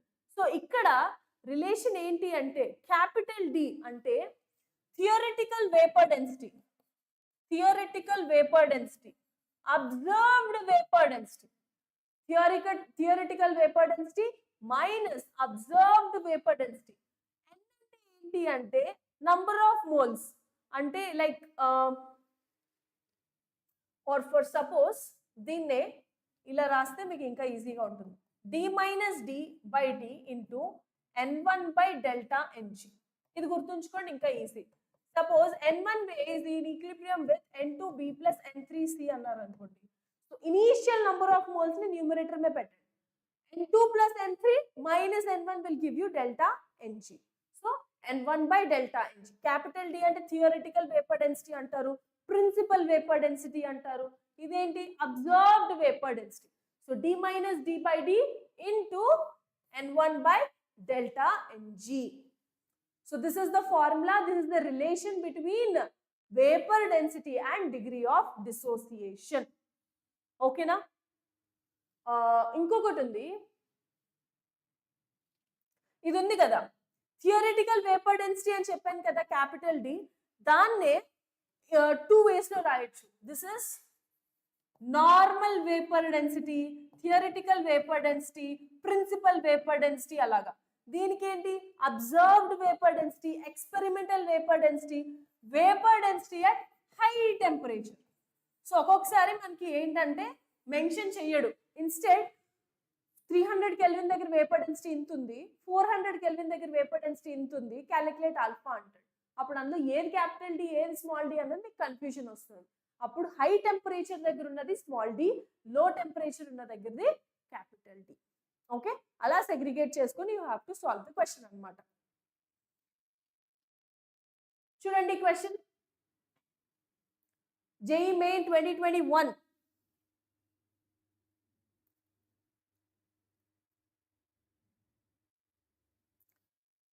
A homogeneous ideal gaseous reaction AB2 gives A plus 2B is carried out in a 25-liter flask anta. Initial AB2 was 1 mole and equilibrium pressure was 1.9 atm anta. Value of Kp enta antunnadu.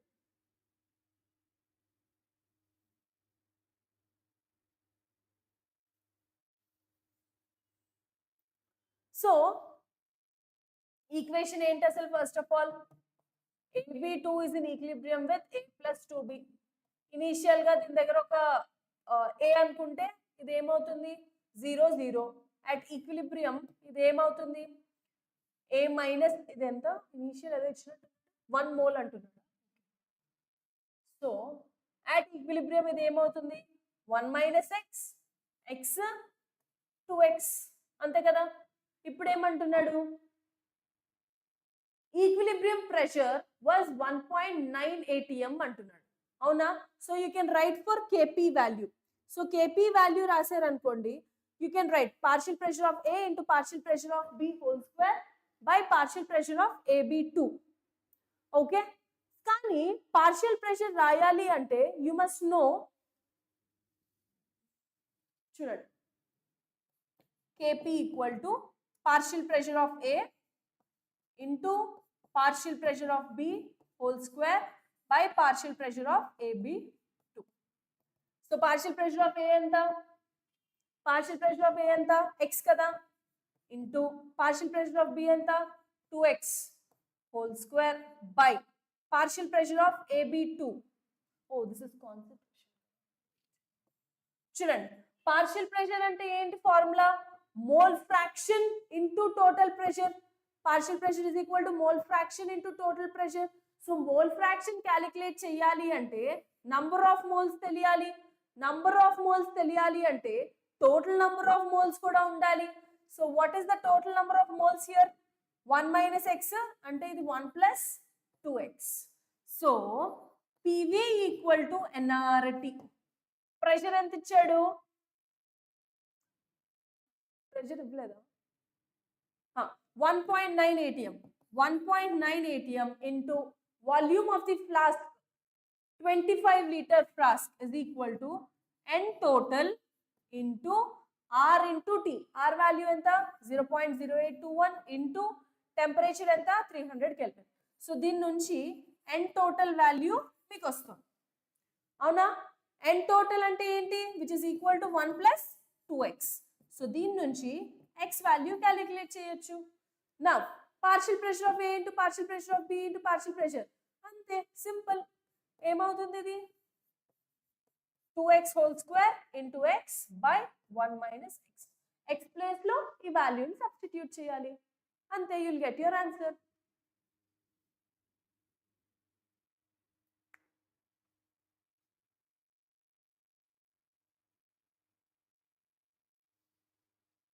Okay. Simple question.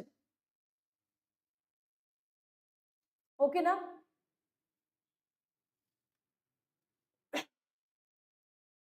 Next question. 2022 lo question student. PCl5 dissociates as PCl5 is in equilibrium with PCl3 plus Cl2 anta. 5 moles of PCl5 are placed in a 200-liter vessel which contains 2 moles of N2 maintained at 600 Kelvin. Equilibrium pressure ichadu.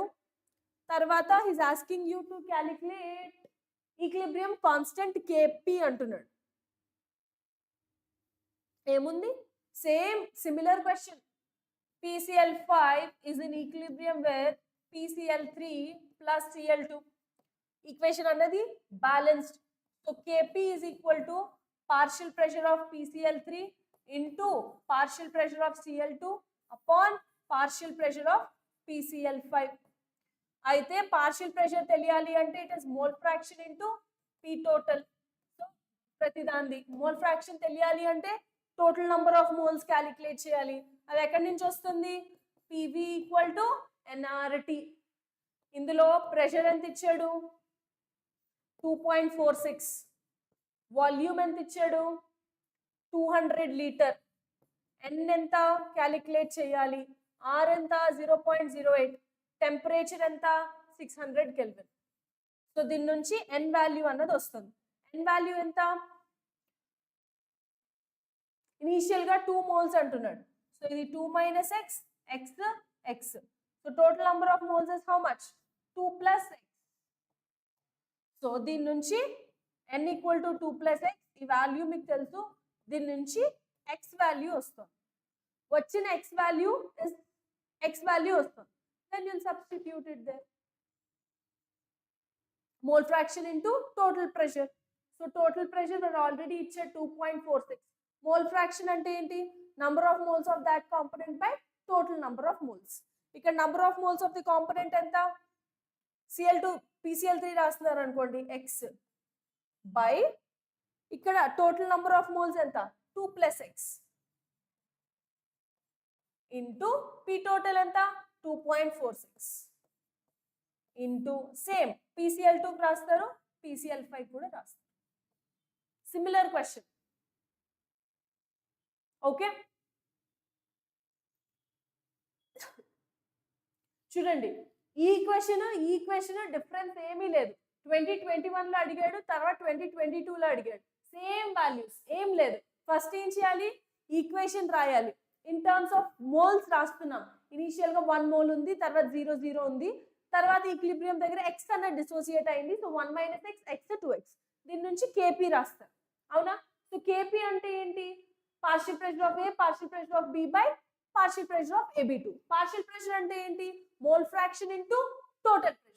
So mole fraction into total pressure అంటే mole fraction calculate చేయాలంటే number of moles తెలియాలి. So number of moles కి PV equal to NRT calculate చేస్తే N total value వస్తుంది. N total at equilibrium you can also write it in the form of X. So X value వచ్చేస్తుంది. So mole fraction ఎంత? Number of moles by total number of moles. Number of moles అంటే ఎంత? A కి ఎంత రాస్తున్నారు? Where is this? A కి ఎంత రాస్తున్నారు? X by total number of moles ఎంత? 1 plus 2x into P total ఎంత? ఏది పడిచ్చాడు? 1.9. సేమ్ థింగ్ ఇక్కడ కూడా ఎంత?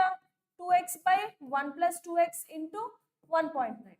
సేమ్ మళ్ళీ 1 మైనస్ PAB2 వాల్యూ ఎంత?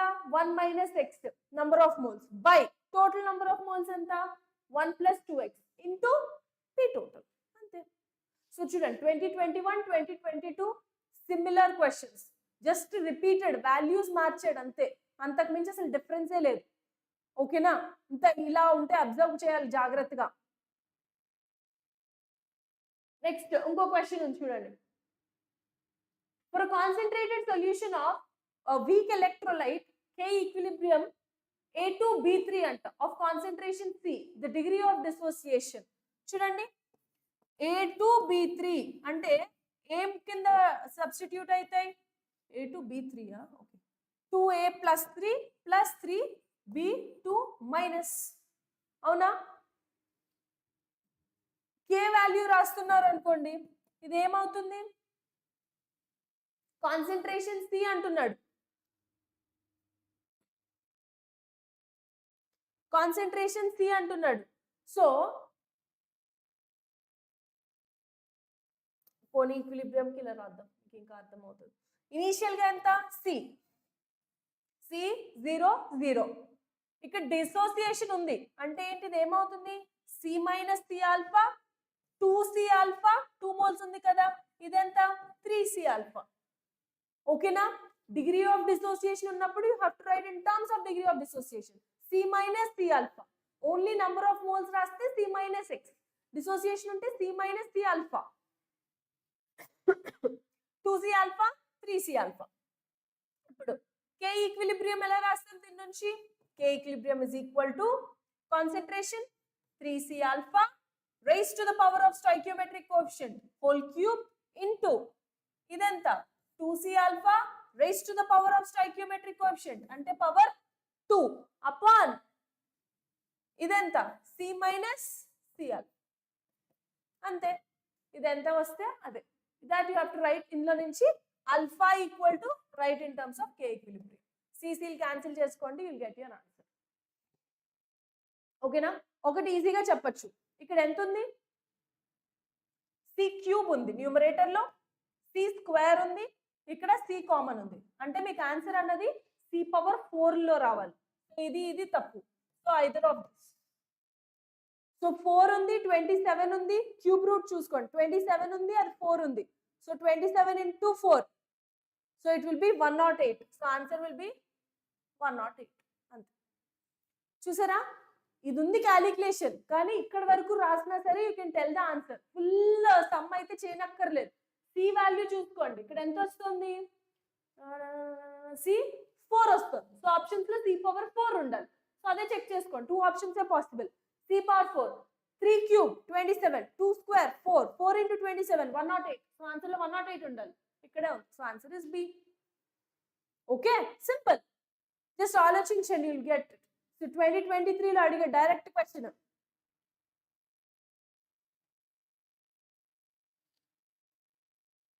Next, Le Chatelier principle. Le Chatelier principle అంటే whenever మీ దగ్గర ఉన్న system is subjected to few factors.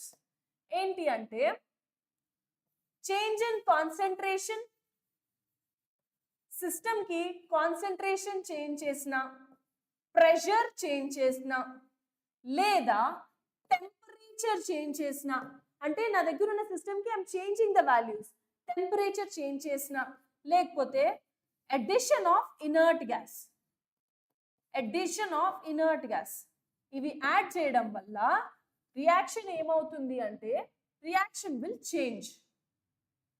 Okay, system కి కాన్సంట్రేషన్ మార్చినా, టెంపరేచర్ మార్చినా, ప్రెషర్ మార్చినా, ఇనర్ట్ గ్యాస్ యాడ్ చేసినా మన సిస్టమ్ అన్న ఈక్విలిబ్రియం విల్ చేంజ్. ఎలా చేంజ్ అవుతుంది? C, change in concentration. Concentration ఎలా చేంజ్ అవుతుంది అంటే లీ చాట్లియర్ ప్రిన్సిపల్ ఏం చెప్తుంది అంటే ఎట్ సైడ్ అయితే తక్కువ ఉందో రియాక్షన్ అటు ఫ్లో అవుతుంది. సపోజ్ మీ దగ్గర 2 ట్యాంక్స్ ఉన్నాయి అనుకోండి. ఓకేనా, ఒక ట్యాంక్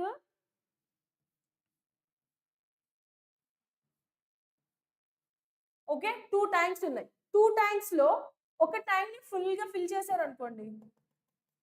ఇక్కడ నేను ఇంకో ట్యాంక్ కి కనెక్షన్ ఇచ్చాను. సో వాట్ హ్యాపెన్స్, స్లోగా ఈ వాటర్ అనేది ఇందులోకి ఫిల్ అవుతుంది. అవునా? అంతేగాని ఈ వాక్యూమ్ వచ్చి ఇందులో కూర్చుంటుందా? రాదు. హై నుంచి లోకి వెళ్తుంది. అదే లా ఆఫ్ నేచర్. ఎటువైపు తక్కువ ఉందో సిస్టమ్ అటు సైడ్ మూవ్ అవుతుంది. సో ఇక్కడ మూవ్ అయ్యి until they become equal flow అన్నది జరుగుతుంది. సో లీ చాట్లియర్ ప్రిన్సిపల్ అదే చెప్పారు. ఓకేనా, ఏంటి అంటే ఎట్ సైడ్ అయితే కాన్సంట్రేషన్, ఎయిర్ కాన్సంట్రేషన్ కానీ ప్రెషర్ కానీ ఏమైనా తీసుకో, ఎట్ సైడ్ అయితే నేచర్ తక్కువ ఉంటుందో ఫ్లో అన్నది అటు సైడ్ జరుగుతుంది. ఓకేనా, so change in concentration. So change in concentration ఏంటి అంటే చూడండి, రియాక్టెంట్ కాన్సంట్రేషన్ పెంచారు అనుకోండి, అప్పుడు రియాక్టెంట్స్ ప్రొడక్ట్స్ ఇస్తుంది. నువ్వు రియాక్టెంట్ కాన్సంట్రేషన్ పెంచావనుకో, ఎవరు తక్కువ ఉన్నారు? ప్రొడక్ట్స్ తక్కువ ఉన్నారు. సో రియాక్షన్ అనేది ప్రొడక్ట్స్ వైపు మూవ్ అవుతుంది. సో ఏమవుతుంది?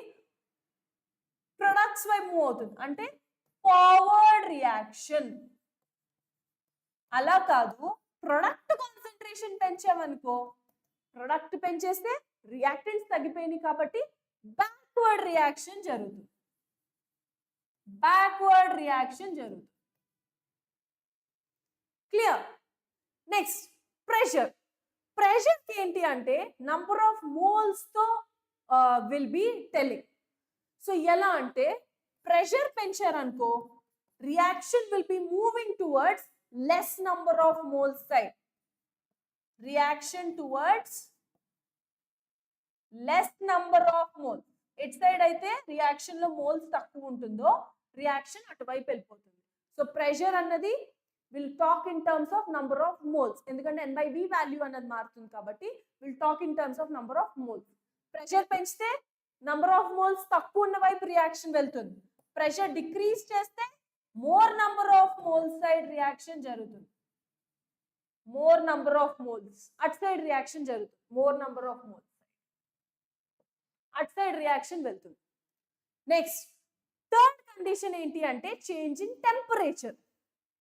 ఓకే, సో టెంపరేచర్ ఏంటి అంటే ఎప్పుడన్నా సరే మీరు టెంపరేచర్ ఇంక్రీజ్ చేస్తున్నారు అనుకోండి, నేచర్ ఏం చెప్తుంది అంటే ఎట్ సైడ్ అయితే ఇంక్రీజ్ చేస్తున్న టెంపరేచర్ ఏదైతే ఉందో అది యూజ్ అవ్వాలి, అంటే అది లేని చోట వైపు రియాక్షన్ అన్నది జరగాలి.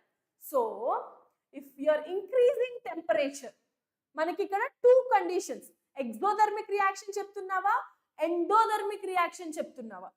సో టెంపరేచర్ ఇంక్రీజ్ చేస్తే ఎండోథర్మిక్ రియాక్షన్ అనుకో, temperature increase for endothermic reaction అనుకో, అప్పుడు ఫార్వర్డ్ రియాక్షన్. అదే టెంపరేచర్ ఇంక్రీజ్ ఎక్సోథర్మిక్ అనుకో, రియాక్షన్ విల్ బి బ్యాక్. అప్పుడు ఏమవుతుంది, టెంపరేచర్ ఇంక్రీజ్ చేస్తే you have to check endothermic exothermic. So endothermic అంటే ఏంటి, రియాక్టెంట్స్ లో హీట్ ఉంటుంది, నువ్వు హీట్ ఇస్తున్నావు. సో హీట్ ఎవరి దగ్గర లేదు, ప్రొడక్ట్స్ దగ్గర లేదు. So reaction forward towards products. Exothermic అంటే హీట్ ఎక్కడుంది, ప్రొడక్ట్ సైడ్ లో ఎనర్జీ రిలీజ్ చేస్తుంది, ఎవరి దగ్గర హీట్ లేదు, రియాక్టెంట్స్ దగ్గర లేదు. So reaction will be backward towards reactant side. So increase temperature ఎండోకి అయితే ఫార్వర్డ్, ఇంక్రీజ్ టెంపరేచర్ ఎగ్జోకి అయితే backward. Addition of inert gas. Addition of inert gas. ఇందులో two conditions. Inert gas అనేది కాన్స్టెంట్ ప్రెషర్ దగ్గర యాడ్ చేస్తున్నావా లేదా కాన్స్టెంట్ వాల్యూమ్ దగ్గర యాడ్ చేస్తున్నావా అన్నది చూసుకోవాలి. ఓకేనా? ఒకవేళ if you are adding at constant pressure, then you have to check. Delta Ng value 0 అనుకోండి, డెల్టా ఎన్జీ వాల్యూ ఇక్కడ 0 అనుకోండి, నో ఎఫెక్ట్, నో ఎఫెక్ట్. అదే delta NG value not equal to 0 అయితే అప్పుడు if you are adding an inert gas at constant pressure, then equilibrium shifts to more number of moles side. More number of moles side. At side అయితే number of moles ఎక్కువ ఉంటుందో at side reaction move అయిపోతుంది. At constant volume add చేస్తున్నావు అనుకో, no change, ఇక్కడ ఫరకే పడదు. Inert gas at constant volume add చేస్తే delta NG equal to 0 ఉన్నా నాట్ ఈక్వల్ టు 0 ఉన్నా దానికి అవసరమే లేదు, there will be no change in the reaction. Okay, so this is the Le Chatelier principle. మీకు books లో చదువుతుంటే మీకు చాలా డిఫరెంట్ గా ఉంటుంది, అంటే different in the sense. So change in concentration, change in pressure, ఇలా you'll have so much lots and lots to remember. అంత అవసరం లేదు, just see this flow chart, you'll understand. So nature Le Chatelier principle follows the law of nature. At side తక్కువ ఉంటే at side move అవుతుంది అంతే.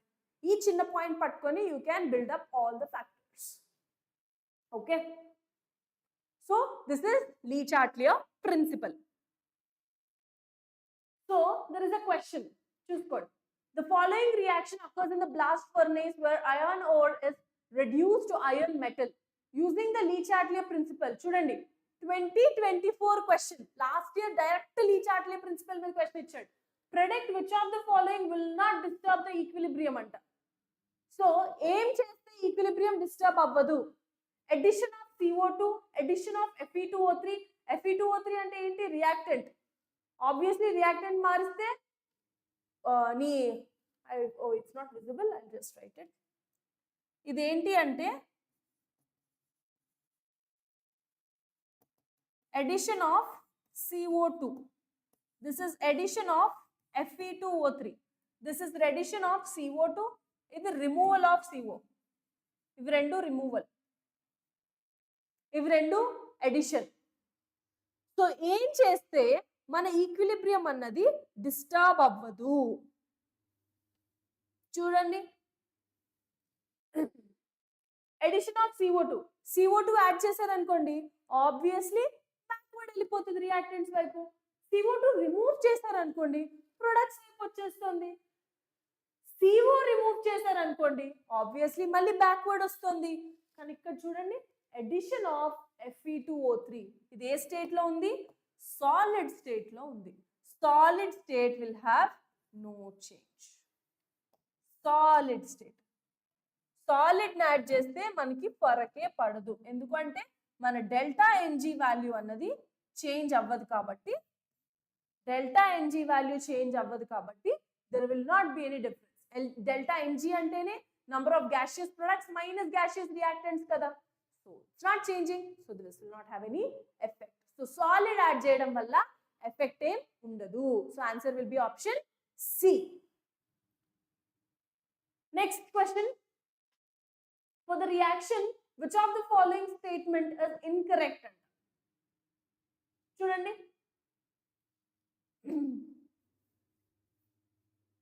తప్పు statement ఏది అంటున్నాడు.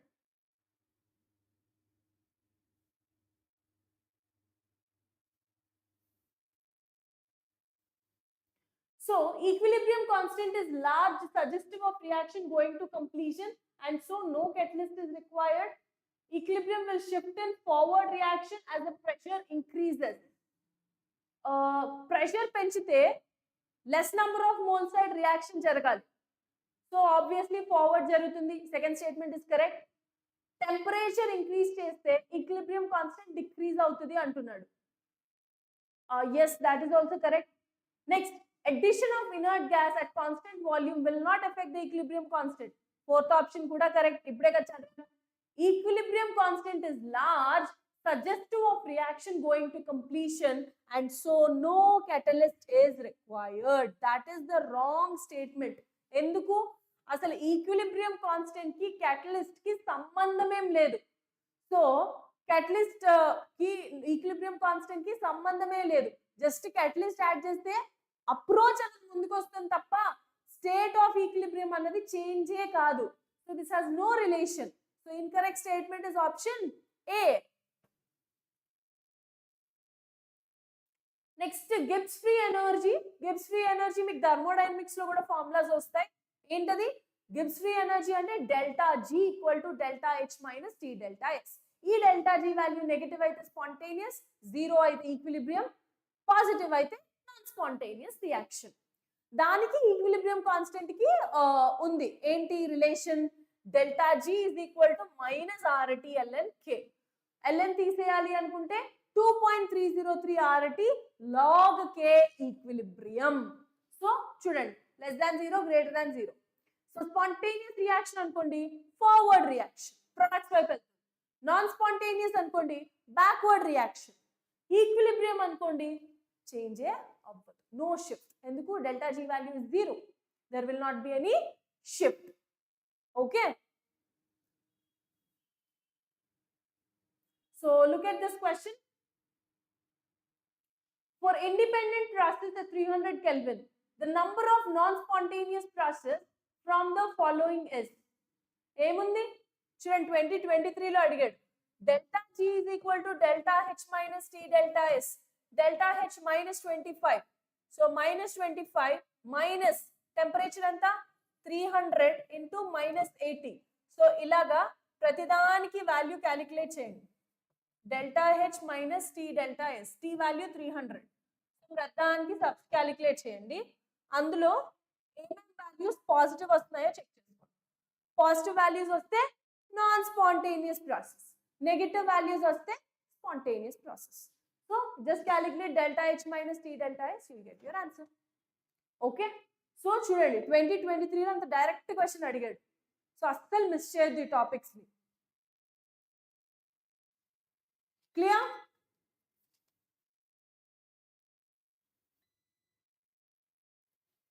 నెక్స్ట్ ఇంకో క్వశ్చన్ ఉంది చూడండి. 2O3 is in equilibrium with 3O2 అంట. At 300 Kelvin, ozone is 50% dissociated. Standard Gibbs free energy at this temperature and 1 atm pressure. Delta G value అడుగుతున్నాడు. సింపుల్ ఫార్ములా రాయండి, మీకు ఆన్సర్ వచ్చేస్తుంది.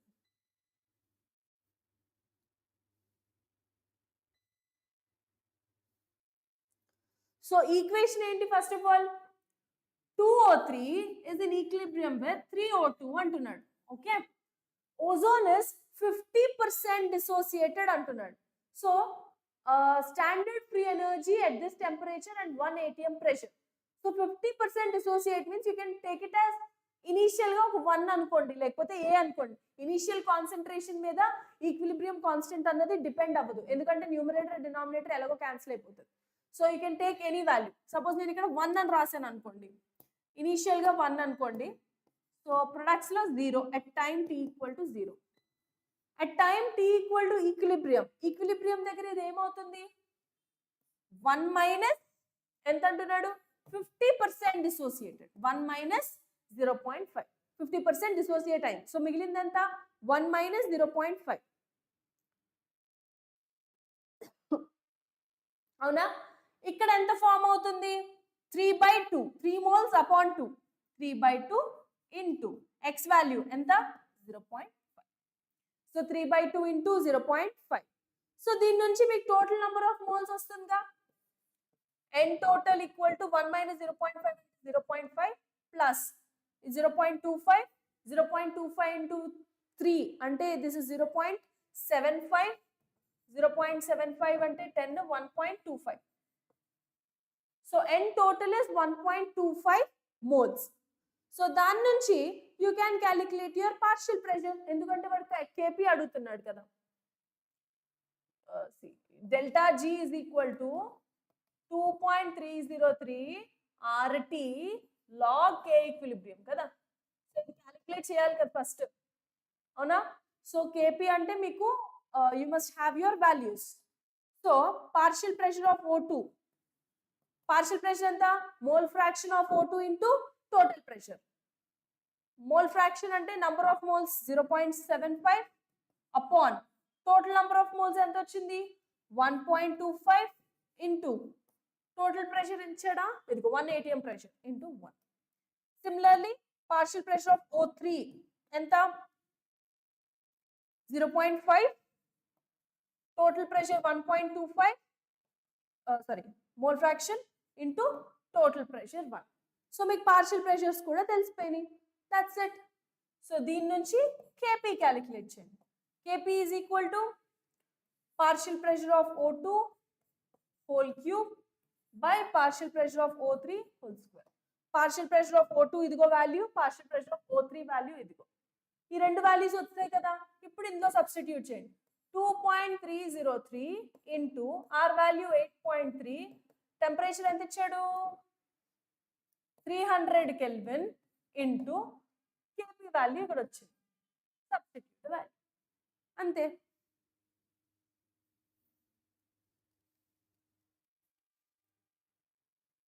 అర్థమైందా? Oh, you got the answers already. -747 అంట, Bhavya and Jayashree ma'am student. All right,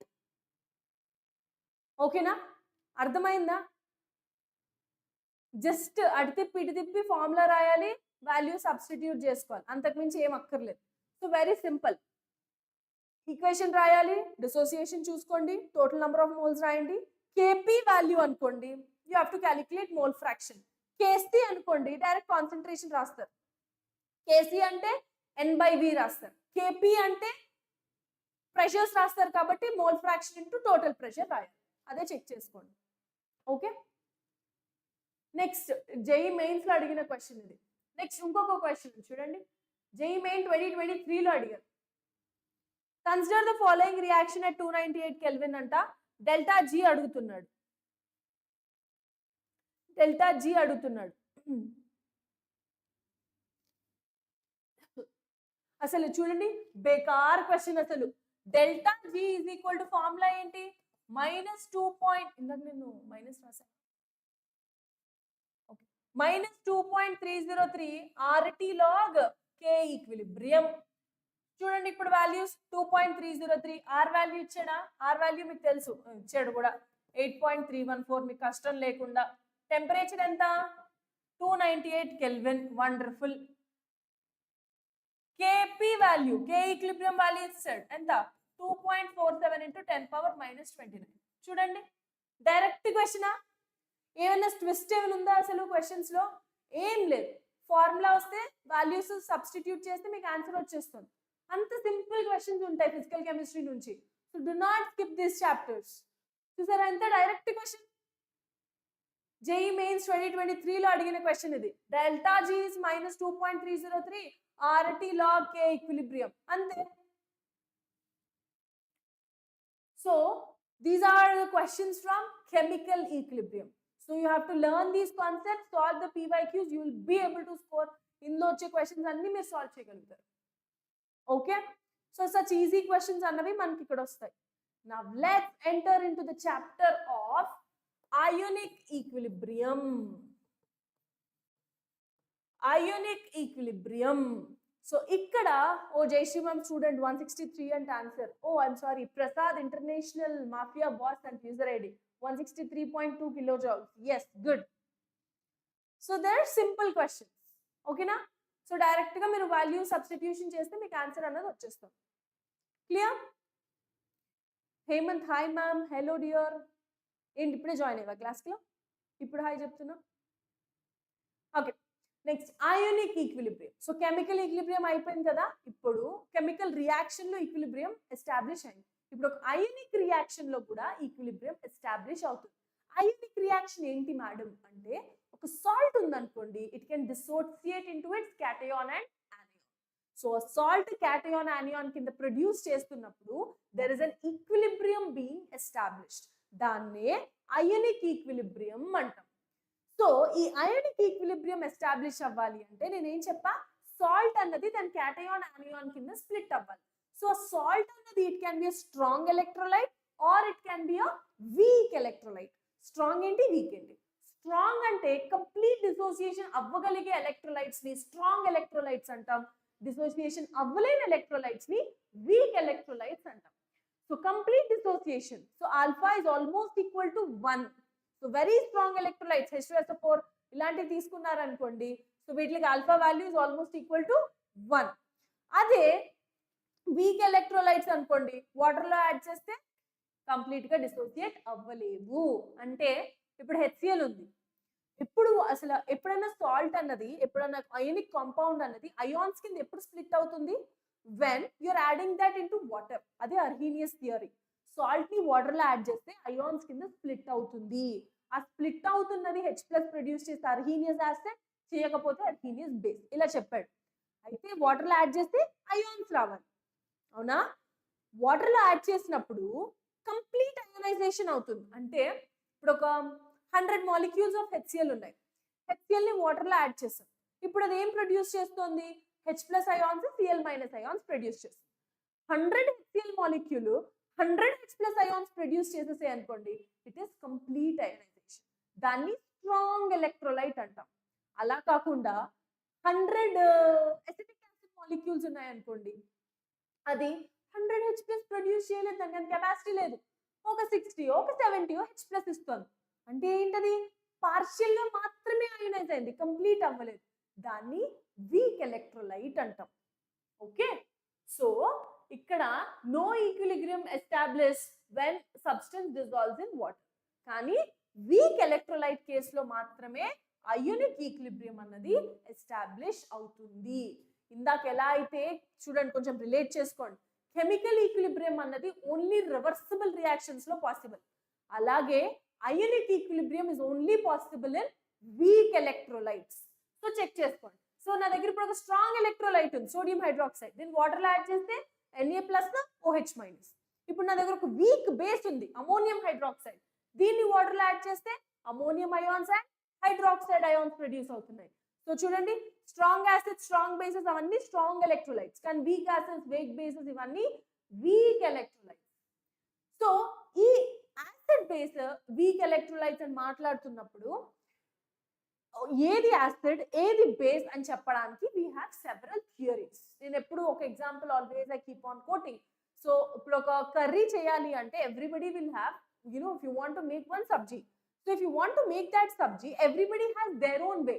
so ఒకడంటారు first onions వేయాలి, తర్వాత పచ్చిమిర్చి వేయాలి, తర్వాత add some curd, you'll get a gravy, తర్వాత ఎందులో అయినా మీ వెజిటబుల్ యాడ్ చేసుకుని ఒకరు చెప్తారు. ఇంకొకరు అంటారు అసలు ఆనియన్స్ ఏమీ వద్దు, జస్ట్ థర్డ్గా తాలింపు వేసేయండి, తర్వాత మీ వెజిటబుల్ ని కొంచెం ఫ్రై చేయండి, వాటర్ యాడ్ చేయండి, బాయిల్ చేయండి. So you have different ways of telling. So అలాగే what is an acid, what is a base అంటే డిఫరెంట్ థియరీస్ ఉన్నాయి.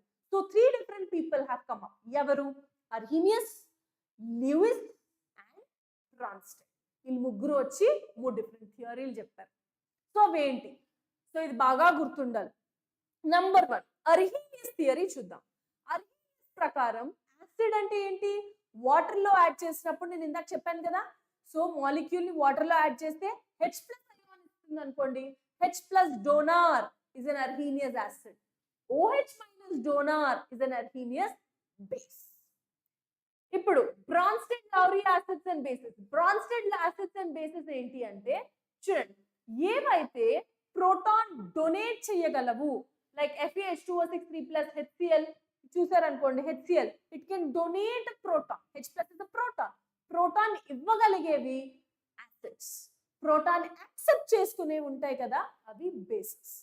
ల్యూయిస్ యాసిడ్, ఇది ప్రోటాన్ గురించి మాట్లాడాడు, వీడు ఎలక్ట్రాన్ గురించి మాట్లాడాడు. ఇది ప్రోటాన్ డోనార్ అయినప్పుడు ఇక్కడ ఎలక్ట్రాన్ యాక్సెప్టార్.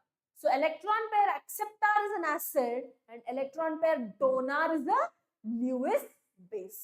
So ఇవి మూడు థియరీస్. చూడండి, NH3 మీద లోన్ పేర్ ఆఫ్ ఎలక్ట్రాన్స్ ఉంటుంది, లోన్ పేర్ ఆఫ్ ఎలక్ట్రాన్స్ ఇవ్వగలదు, that's why you call that as a base according to Lewis theory. So Arrhenius theory, Bronsted theory and Lewis acid base theory. ఈ three theories ప్రకారం will be explaining what is an acid and what is a base. గుర్తుంచుకోవాలి ఇది acid base theories. Next, అయితే ఈ theories లో మీరు observe చేయాల్సింది ఏంటి అంటే, ఎప్పుడైనా సరే నా దగ్గర ఒక యాసిడ్ ఉందనుకోండి, అది వాటర్ లో యాడ్ చేసినప్పుడు యూఆర్ గెటింగ్ అయాన్స్. ఏంటి? H plus ion, X minus ion. H plus అన్నారు కదా మేడం, H3O ప్లస్ రాసేరు ఏంటి అంటే, ఏం లే, H ప్లస్ వాటర్ మాలిక్యూల్ న్యూట్రలేగా, సో న్యూట్రల్ దాంతో రియాక్ట్ అయితే H3O ప్లస్ అంతే. సో దీన్నే హైడ్రోనియం అయాన్ అంటాం, దీన్నే హైడ్రోనియం అయాన్ అంటాం. ఏం ఫరక్ లేదు, రెండు సేమ్. సో ఇక్కడ ఎప్పుడన్నా సరే HX లో HX ఇస్ అన్ యాసిడ్, ఇది స్ట్రాంగ్ అనుకోండి, ఇది ప్రొడ్యూస్ చేస్తున్న బేస్ ఏదైతే ఉందో, ఇది ప్రొడ్యూస్ చేస్తున్న బేస్ ఏదైతే ఉందో it will be weak. Strong acid will have weak conjugate base. Weak acid అనుకోండి, strong conjugate base. Okay, strong base అనుకోండి, weak conjugate acid. Okay, so HX water add చేస్తే అయాన్ ప్రొడ్యూస్ అవుతుంది, దీని conjugate base ఏంటి? X minus. Conjugate అంటే ఏంటి? రెండాట్ల మధ్య difference is just 1 H plus ion. So HX will give you X minus base. So చూడండి, H2SO4 HCO3 minus, strong acid, దాన్ని ఏం ఫామ్ అవుతుంది? వీక్ కాంజుగేట్ బేస్ వస్తుంది. చూడండి, H2SO4 నుంచి ఒక H అయాన్ తీసేస్తే week conjugate base. Weak acid కి ఏం ఫామ్ అవుతుంది? స్ట్రాంగ్ కాంజుగేట్ బేస్ వస్తుంది. ఓకేనా, జస్ట్ ఆపోజిట్ ఉంటాయి. ఇప్పుడు బెసిసిటీ ఆఫ్ అన్ యాసిడ్, ఇప్పుడు ఒక యాసిడ్ అంటే H ప్లస్ అయాన్స్ రిలీజ్ చేయడం, ఎన్ని అయాన్స్ రిలీజ్ చేస్తుంది is called as basicity of an acid. ఒక బేస్ అంటే ఎన్ని OH మైనస్ అయాన్స్ రిలీజ్ చేస్తుంది, so number of OH minus release is called acidity of the base.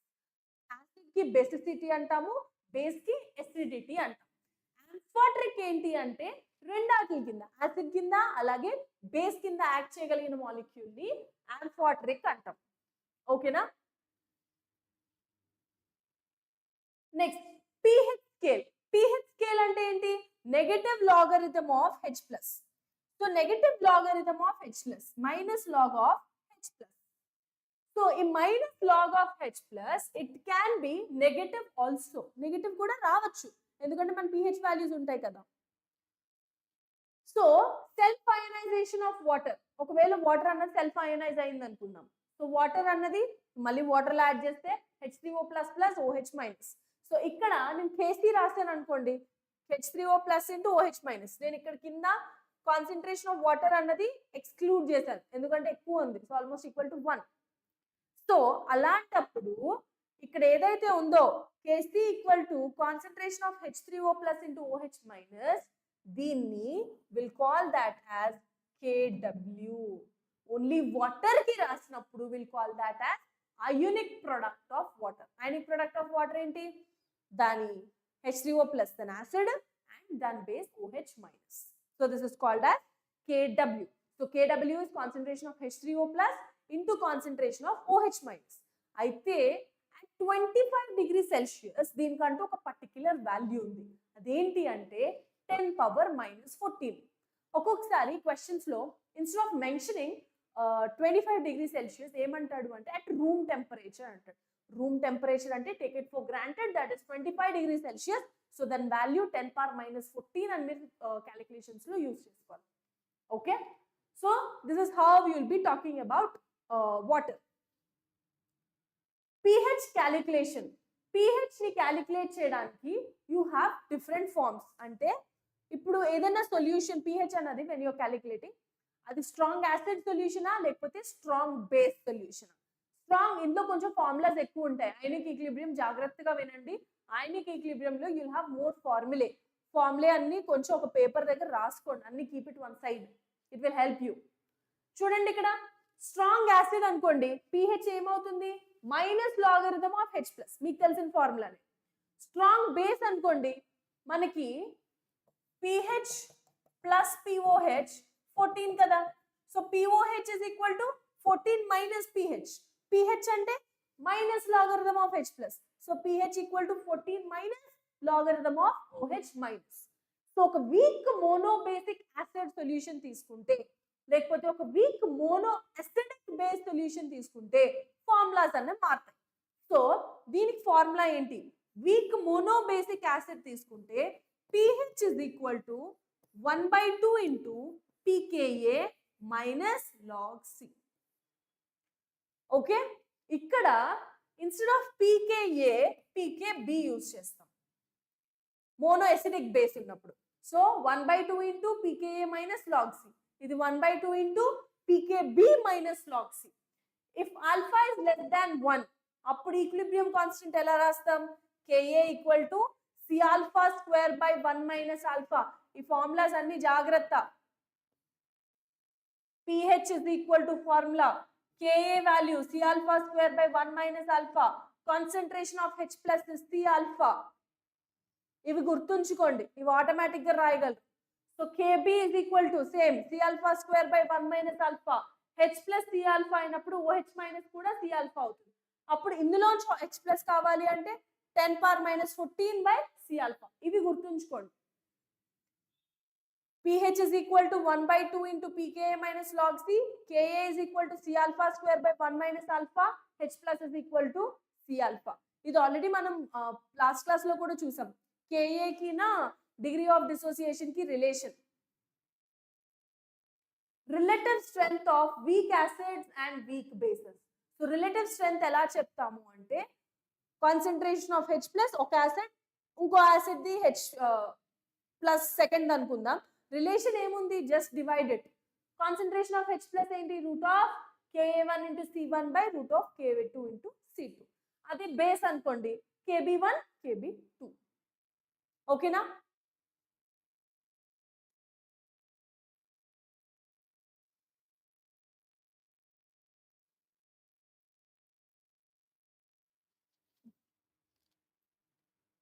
Next, ఒకవేళ నా దగ్గర ఒక మిక్చర్ ఉందనుకోండి, then how do I calculate?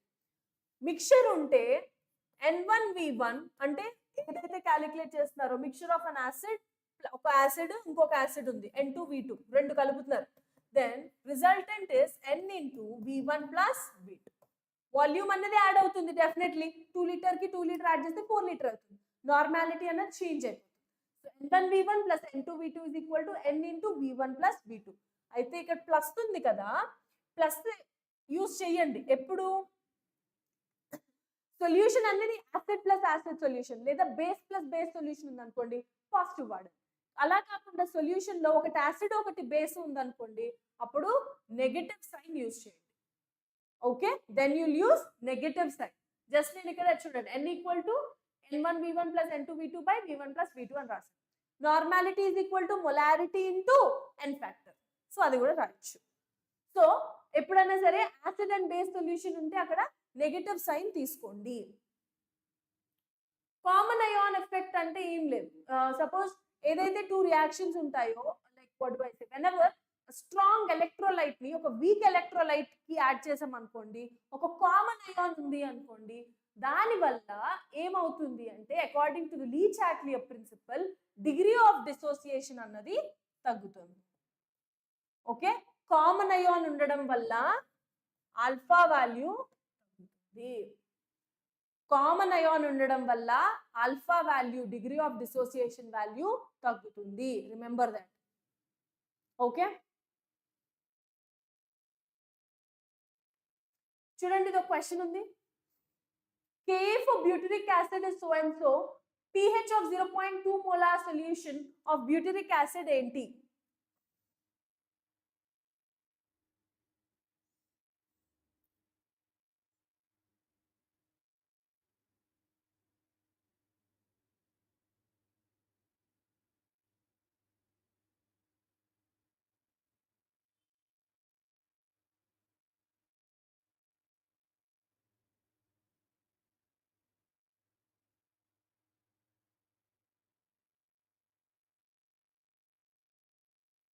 You can use a direct formula, you'll get your answer.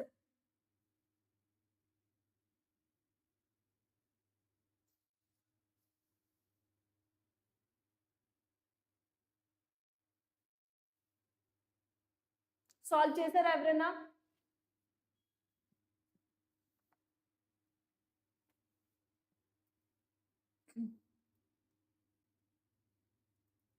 ఈ question కి when you learn the next part, salt hydrolysis part కూడా నేర్చుకుంటే you'll be able to solve this better.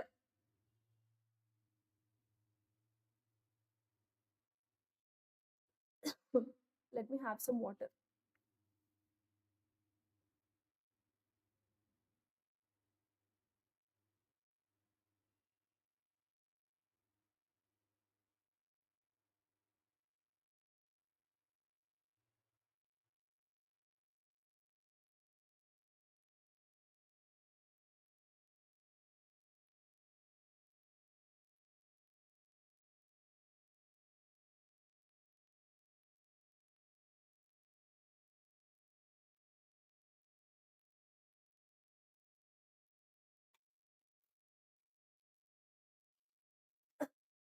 Okay, so pH అడుగుతున్నాడు.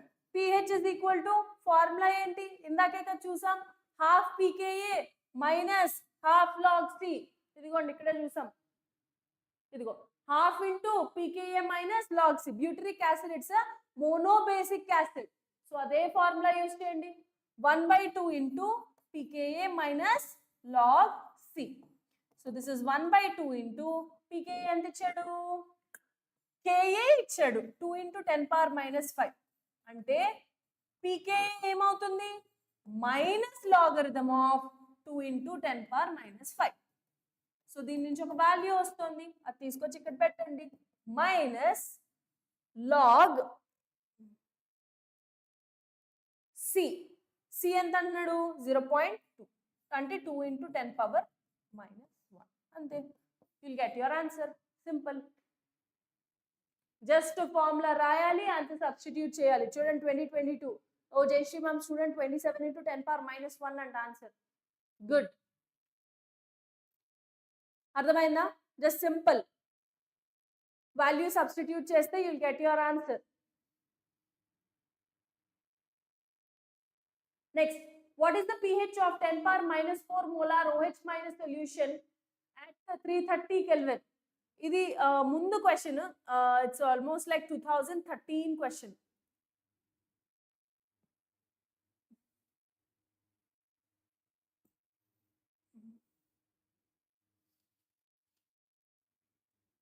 So మీకు దగ్గర formula ఉంది కదా, ఏంటది? pKw is equal to pH plus POH. అంతే కదా, kW is equal to concentration of H plus into OH minus కదా. So pKw is pH plus POH. ఇప్పుడు kW ఇచ్చాడు, kW is 10 power minus 13.6. So 10 power minus 13.6 అంటే pKw ఎంత? 13.6 minus logarithm of H plus కదా, so it is 13.6. అంతే, రాయండి. So 13.6 is equal to pH plus POH. ఇప్పుడు ఏం అడుగుతున్నాడు? pH ఎంత అంటున్నాడు. For 10 power minus 4 molar OH minus solution అంటే ఏంటి? కాన్సన్ట్రేషన్ ఆఫ్ OH మైనస్ ఇచ్చాడు, concentration of OH minus 10 power minus 4 అంటున్నాడు. అంటే POH is equal to minus logarithm of 10 power minus 4. అంటే ఇదంతా 4. సో POH వాల్యూ 4 సబ్స్టిట్యూట్ చేయండి, pH వాల్యూ క్యాలిక్యులేట్ చేయండి. అంతే, you will get your answer. So 13.6 minus 4, 13.6 minus 4 ఎంత? 0.6 లో ఉండాలి ఆన్సర్, 9.6. అంతే. Okay, yeah, Jayashree ma'am student Ashwanth has given the answer. Good, that's it.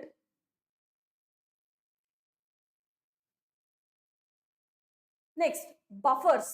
Buffer అంటే ఏంటి అంటే, ఆన్ విచ్ సొల్యూషన్ దానికి ఒక చిన్న యాసిడ్ కానీ చిన్న little amount of base add చేసినా సరే దాని pH అనేది ఎక్కువగా మారదు. The solution which can resist the change in pH is called as a buffer solution. అయితే ఇందులో సొల్యూషన్ ఏదైతే ఉంటుందో what kind of solution are you using? Acidic buffer ఉంటుంది, దానివల్ల బేసిక్ బఫర్ కూడా ఉంటుంది. అసిడిక్ బఫర్ అంటే weak acid plus salt of strong base. Basic buffer అంటే weak base plus salt of strong acid. Salt buffer అంటే రెండు weak acid weak base. Examples చూసుకోండి. acetic acid, sodium acetate, ammonium hydroxide, ammonium chloride. This is ammonium salt of acetic acid. So weak acid weak base unte salt buffer. Weak base salt of weak acid unte basic buffer. Weak acid salt of strong base unte acidic buffer. అయితే ఈ buffers లో మీరు నేర్చుకోవాల్సింది ఏంటి అంటే different types of buffers కి మనకి different types of formulae ఉంటాయి. సో pH క్యాలిక్యులేషన్ అన్నవి నేర్చుకోవాలి. సో ఎసిడిక్ బఫర్ కి బేసిక్ బఫర్ కి ఫార్ములా ఏంటి అంటే pH is equal to pKa plus log of salt by acid. Acidic buffer అయితే డినామినేటర్ లో యాసిడ్ పెడతారు. బేసిక్ బఫర్ అనుకోండి denominator will be a base. ఓకేనా? నెక్స్ట్ salt by acid లేకపోతే or in other words you can write that as conjugate base by acid అని కూడా రాయొచ్చు. Jayashree ma'am student, buffer system present in blood is H2CO3 plus NaHCO3. Yes, exactly. Good.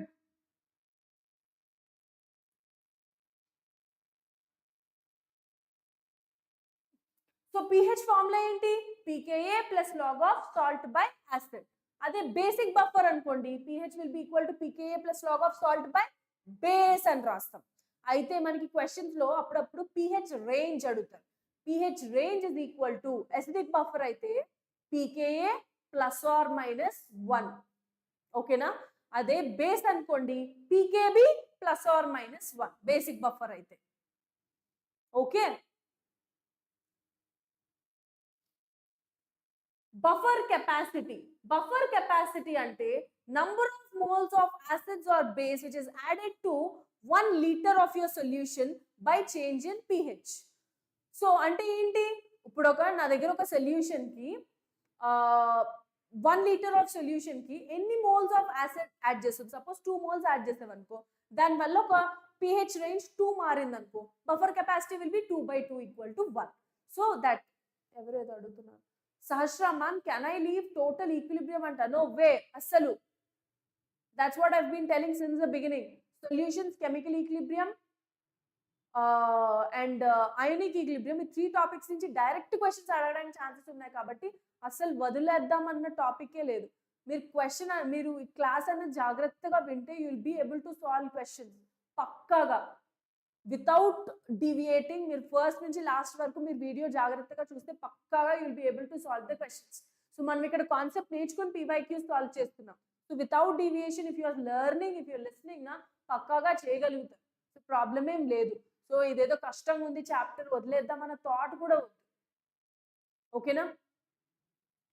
So number of moles of acid or base added to 1 liter upon change in pH. So salt by acid or salt by base.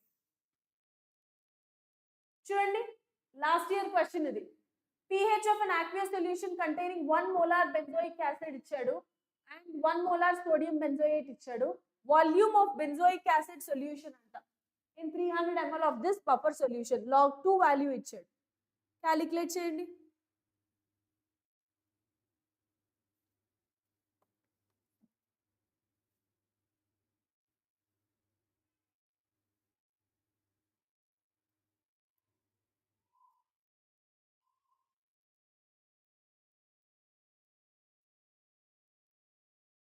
So formula ఏంటి? ఇందాకే చూసాం, buffer అన్నాడు కదా, pH is equal to pKa plus log of acid కదా. So salt by acid formula రాసిన తర్వాత value substitute చేయడానికి try చేయండి. ఏం అడుగుతున్నాడు? pH ఎంత అంటున్నాడు అనా? pH ఇచ్చేసాడు. pH ఎంత అంటున్నాడు? 4.5. pH of an aqueous solution containing 1 molar benzoic acid. So and the sodium benzoate is also 1 molar. అంటే ఇది 1 molar అంటున్నాడు, ఇది కూడా 1 molar అంటున్నాడు. pKa is given 4.2.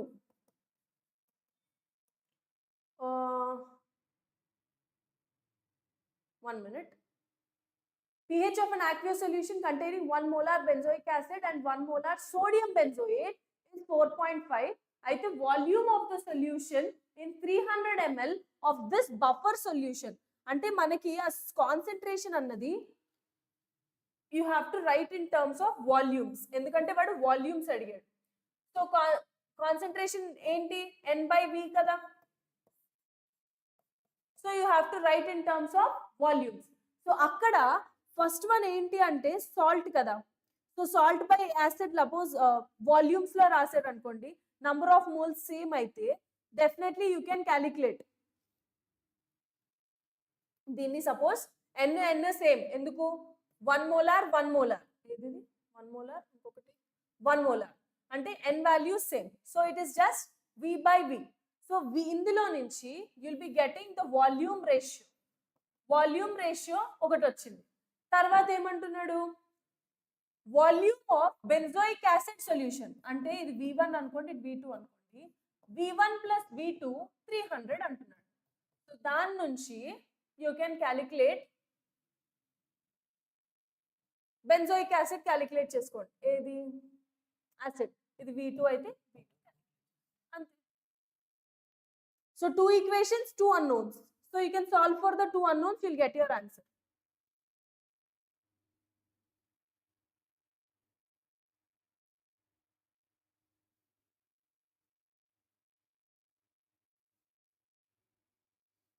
అర్థమైందా? సింపుల్ క్వశ్చన్, 100 అంట Jayashree ma'am student. All right, clear? Relation between KA and KB ఇదేంటి అంటే KA into KB is equal to KW. This is the relation. KA into KB is equal to KW. లేకపోతే దీన్ని PKA రాశారనుకోండి, PKA plus PKB is equal to PKW. 25 degrees Celsius దగ్గర ఎంత అవుతుంది? PKW value will be equal to 14. Okay, చూడండి, value of dissociation constant Ka are given as follows. Question is incomplete only. Just give me a second.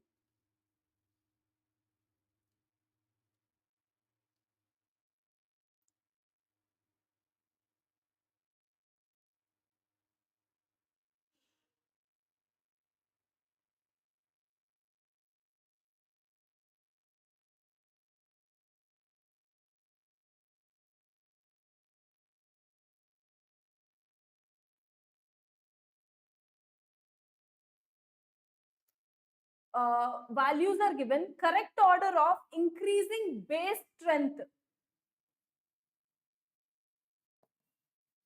Correct order of increasing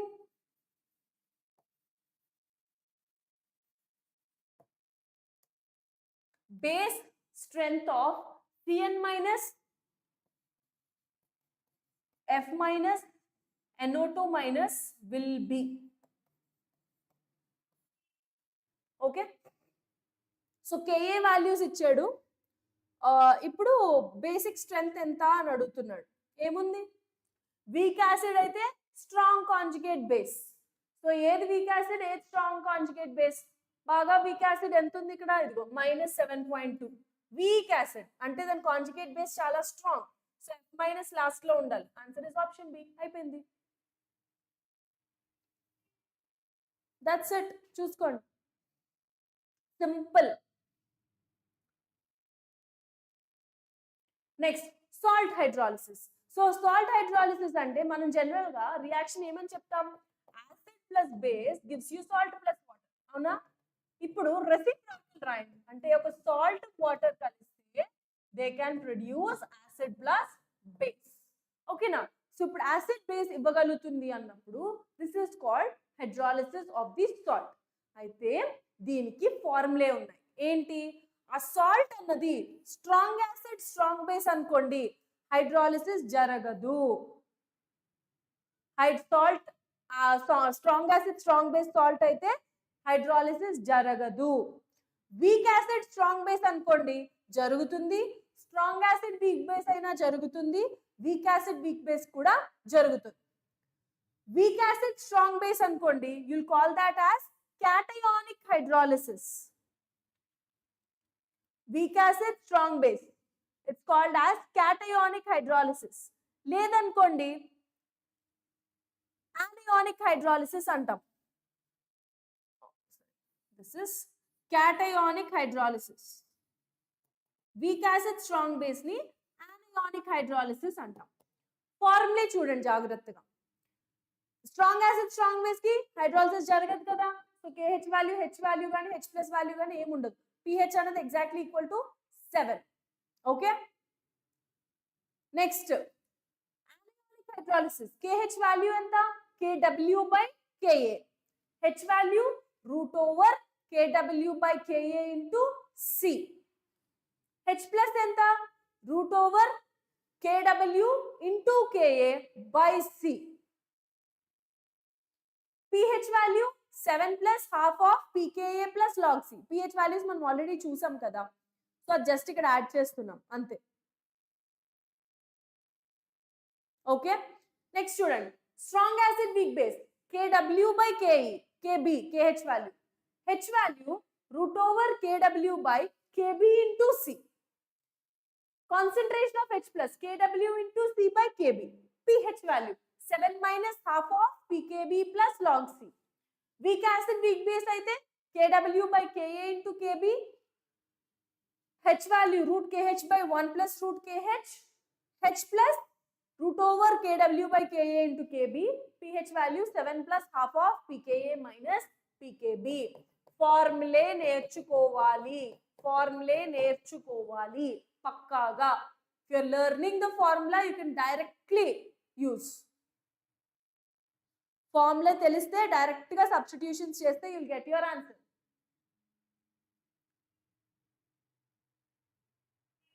See, look at this question. What will be the pH of 0.1 molar K3PO4 solution? Third dissociation constant of orthophosphoric acid ఏదో ఇస్తున్నాడు. తర్వాత assume that hydrolysis proceeds only in the first step అంటున్నాడు. ఏముంది direct formula. So K3PO4 salt అంటే ఏంటి? It is the strong base and weak acid. KOH H3PO4 ఇదే కదా. H3PO4 is a weak acid. So strong base weak acid. So hydrolysis అంటున్నాడు. So salt hydrolysis అని చెప్పేశాడు.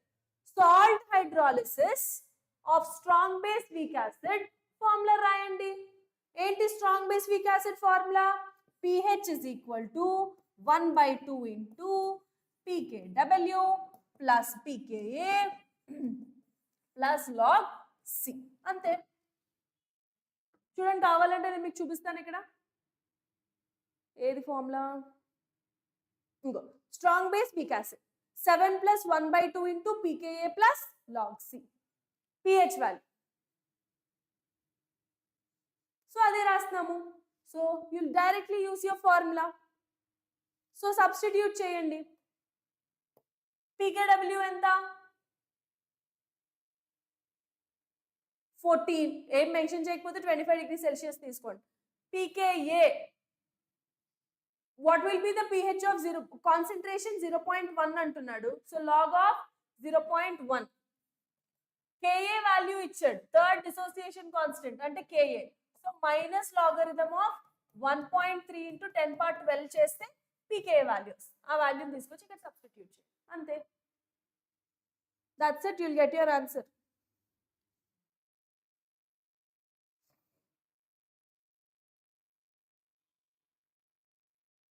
Okay, Jayashree ma'am student 12.43 వచ్చిందంట answer. Solubility and solubility product. Solubility అంటే మనం already ముందు దాంట్లో చూసాం కదా. సో ఏంటది?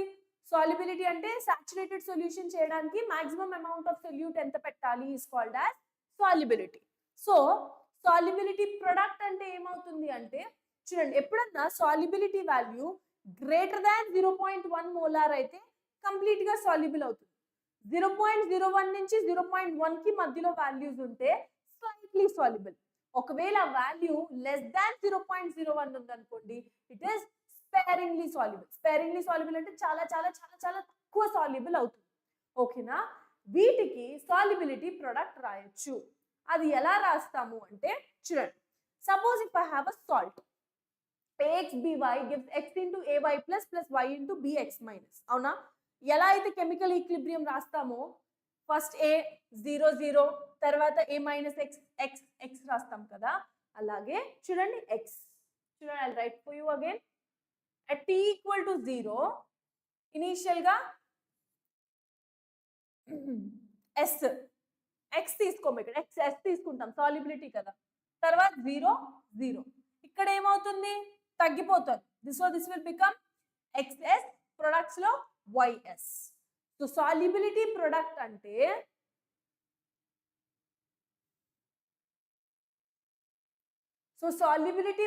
అంటే ఏమైంది నాని ఉమా మేడం, అసలు సాల్యుబిలిటీలో ఈక్విలిబ్రియం ఎలా ఫామ్ అవుతుంది?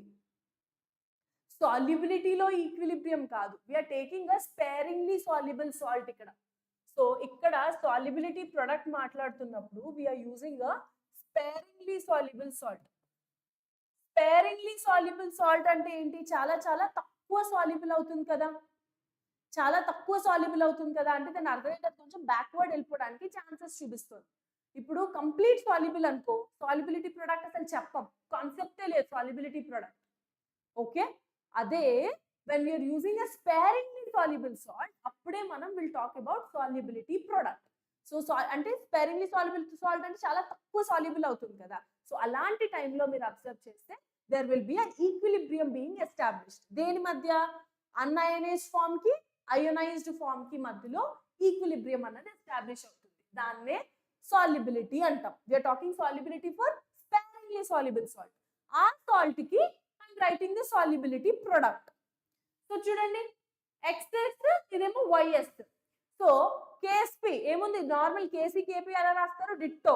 కాకపోతే ఇక్కడ రియాక్టెంట్ ని పట్టించుకోవద్దు. సాల్యుబిలిటీ ప్రొడక్ట్ లో రియాక్టెంట్ ని పట్టించుకోవద్దు. So a into y plus power x, b into x minus power y raised to the power of stoichiometric coefficient కదా.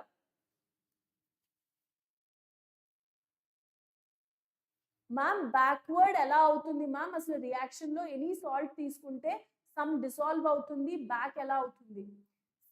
బ్యాక్ ఓకే, బ్యాక్ అవ్వడం అంటే very little is being soluble in water. అవునా? అంటే ఇది forward reaction. Sparingly soluble salt ఎలా ఉంటుంది అంటే complete గా సాల్యుబుల్ అవ్వదు, చాలా తక్కువ సాల్యుబుల్ అవుతుంది. అంటే మిగిలిన అమౌంట్ అన్నది will be in the water only. Okay, అంటే సాల్యుబుల్ అయిన కొంచెం పార్ట్ కూడా after some time it can be settling down as ppt in that water. ఎందుకంటే సాల్యుబిలిటీ చాలా తక్కువ కదా. సో ఫస్ట్ బాగా స్టిర్ చేస్తాం అనుకో, సపోజ్ నీ దగ్గర 1 లీటర్ వాటర్ ఉంది, 1 లీటర్ లో స్పేరింగ్లీ సాల్యుబుల్ సాల్ట్ ఒక 500 గ్రామ్స్ యాడ్ చేస్తున్నాం. ఓకే, సో బాగా స్టిర్ చేస్తాం అనుకో, అందులో మేబీ ఒక 25 గ్రామ్స్ సాల్యుబుల్ అవుతుంది. కానీ దాని కెపాసిటీ అది కాదు, నువ్వు బాగా స్టిర్ చేయడం వల్ల అంత అయ్యింది. సో కొంతసేపు తర్వాత చూస్తే 25 గ్రామ్స్ సాల్యుబిలిటీ తీసుకోదు, మాక్సిమం 10 గ్రామ్స్ సాల్యుబుల్ అయ్యి మిగిలిందంతా మళ్ళీ will be coming back. So forward జరుగుతుంది, బ్యాక్వర్డ్ కూడా వెళ్తుంది. ఓకే, సో రెండు అవుతాయి. సో ఎక్స్, సో ఇక్కడ రియాక్టెంట్స్ చూసుకోవద్దు. ఎక్స్ ఇంటూ ఎస్ పవర్ ఎంత? Stoichiometric coefficient x, y into s power stoichiometric coefficient y. So చూడండి, మీ different types of salt, AB type of salt అనుకోండి, క్యాలిక్యులేట్ చేసుకోండి. A2B, AB2 type, AB3 type, A3B2 type. So you can calculate also. ఇదేం గుర్తుంచుకోవాల్సిన అవసరం లేదు. You can also use your calculation. Equation రాయండి. Suppose నేను A2B చెప్తున్నాను. A2B అంటే ఏంటి? 2A plus plus B minus. So KSP will be equal to ఎంత? ఇదెంత? 2S whole square into X 1 అంతే కదా. సో దీని S అవుతుంది. So this will be 2 square into 4, S will be 2 square into 1, S cube అంతే. So you can do. All right Nani Uma, ఓకేనా? అంతే. So ionic product of water. Ionic product of water అంటే reaction quotient మీద depend అవుతుంది.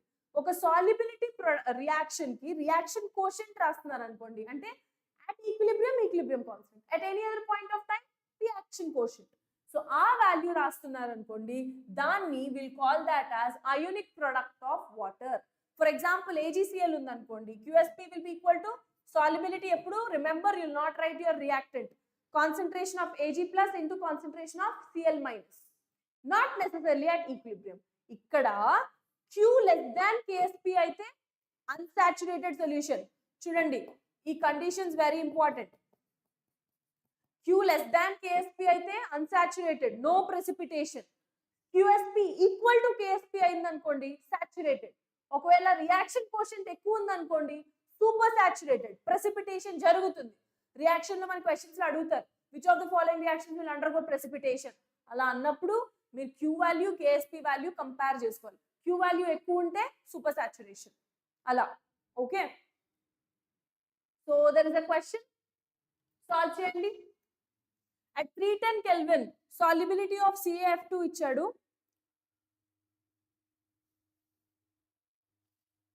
in water the solubility product of CaF2 ఎంత అంటున్నాడు. ఏముంది, simple, CaF2 అంటే ఏం ఫామ్ అవుతుంది, Ca+2 ప్లస్ 2F మైనస్. అవునా, అయాన్స్ కింద స్ప్లిట్ చేసిన తర్వాత ఇప్పుడు ఇది Ab2 type of salt. So KSP ఎంత, 4S3. KSP is equal to 4S3.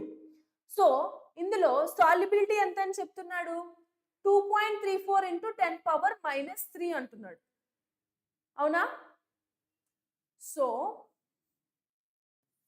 solubility is 2.34 into 10 power minus 3, which is equal to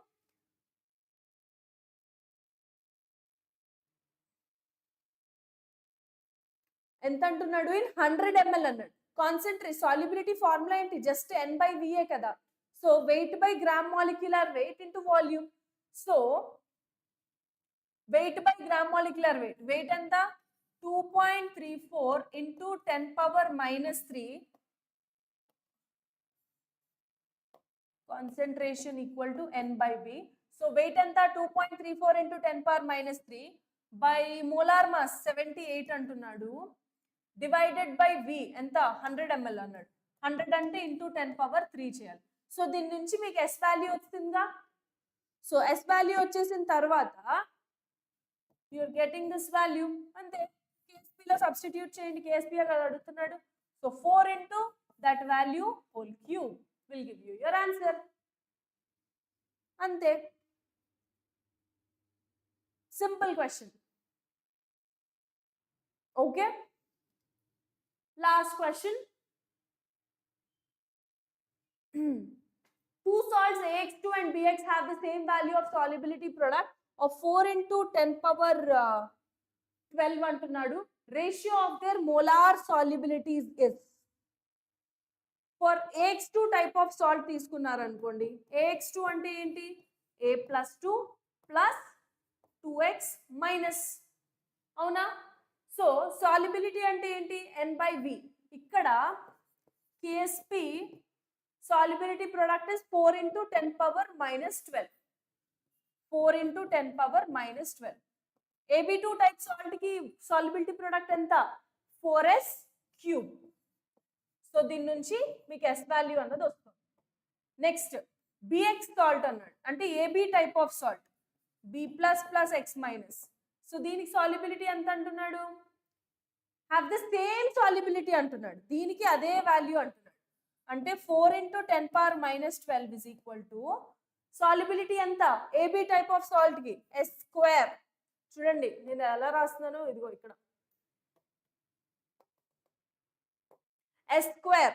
so దీని నుంచి S వాల్యూ క్యాలిక్యులేట్ చేయండి. సో ఇప్పుడు ఏమంటున్నాడు, రేషియో ఆఫ్ ద సాల్ట్, ఇది S1 అనుకోండి, ఇది S2 అనుకోండి, S1 by S2. Okay, that's it.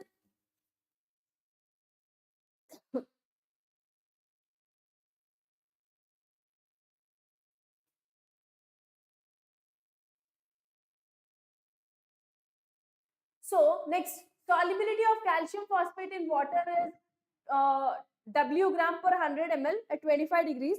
Its solution product at 25 degrees Celsius. Itna calculate chappan. You'll do this answer and tell the answer in the comment section. Okay. pH range of indicators. Indicators ni like manaki different indicators untai kada acid base titration చేసేటప్పుడు. So we have methyl orange, methyl red, bromothymol blue, phenolphthalein ilaga different indicators unnai. So methyl orange pH range is 3.2 to 4.4. Methyl red 4.2 to 6.3. Bromothymol blue is 6 to 7.6. Phenolphthalein 8.2 to 10. ఇది general గా ఎక్కువ వాడతాం ఎందుకంటే మనకున్న salts అనేవి ఈ range లోకి వస్తాయి కాబట్టి. Okay, so yeah, that will bring us 50 until last answer. All right, dear. So yeah, that will bring us to the end of our today's session. So as we have seen, manaki 3 topics anavi chusam. Entavi solutions, chemical equilibrium and ionic equilibrium. So jagrattaga nerchukondi. Physical chemistry topics anavi very scoring. So do not miss at all. Okay. So all right, fine then. This is Jayashree and I'll see you all again in the next class. Until then, thank you. Bye bye.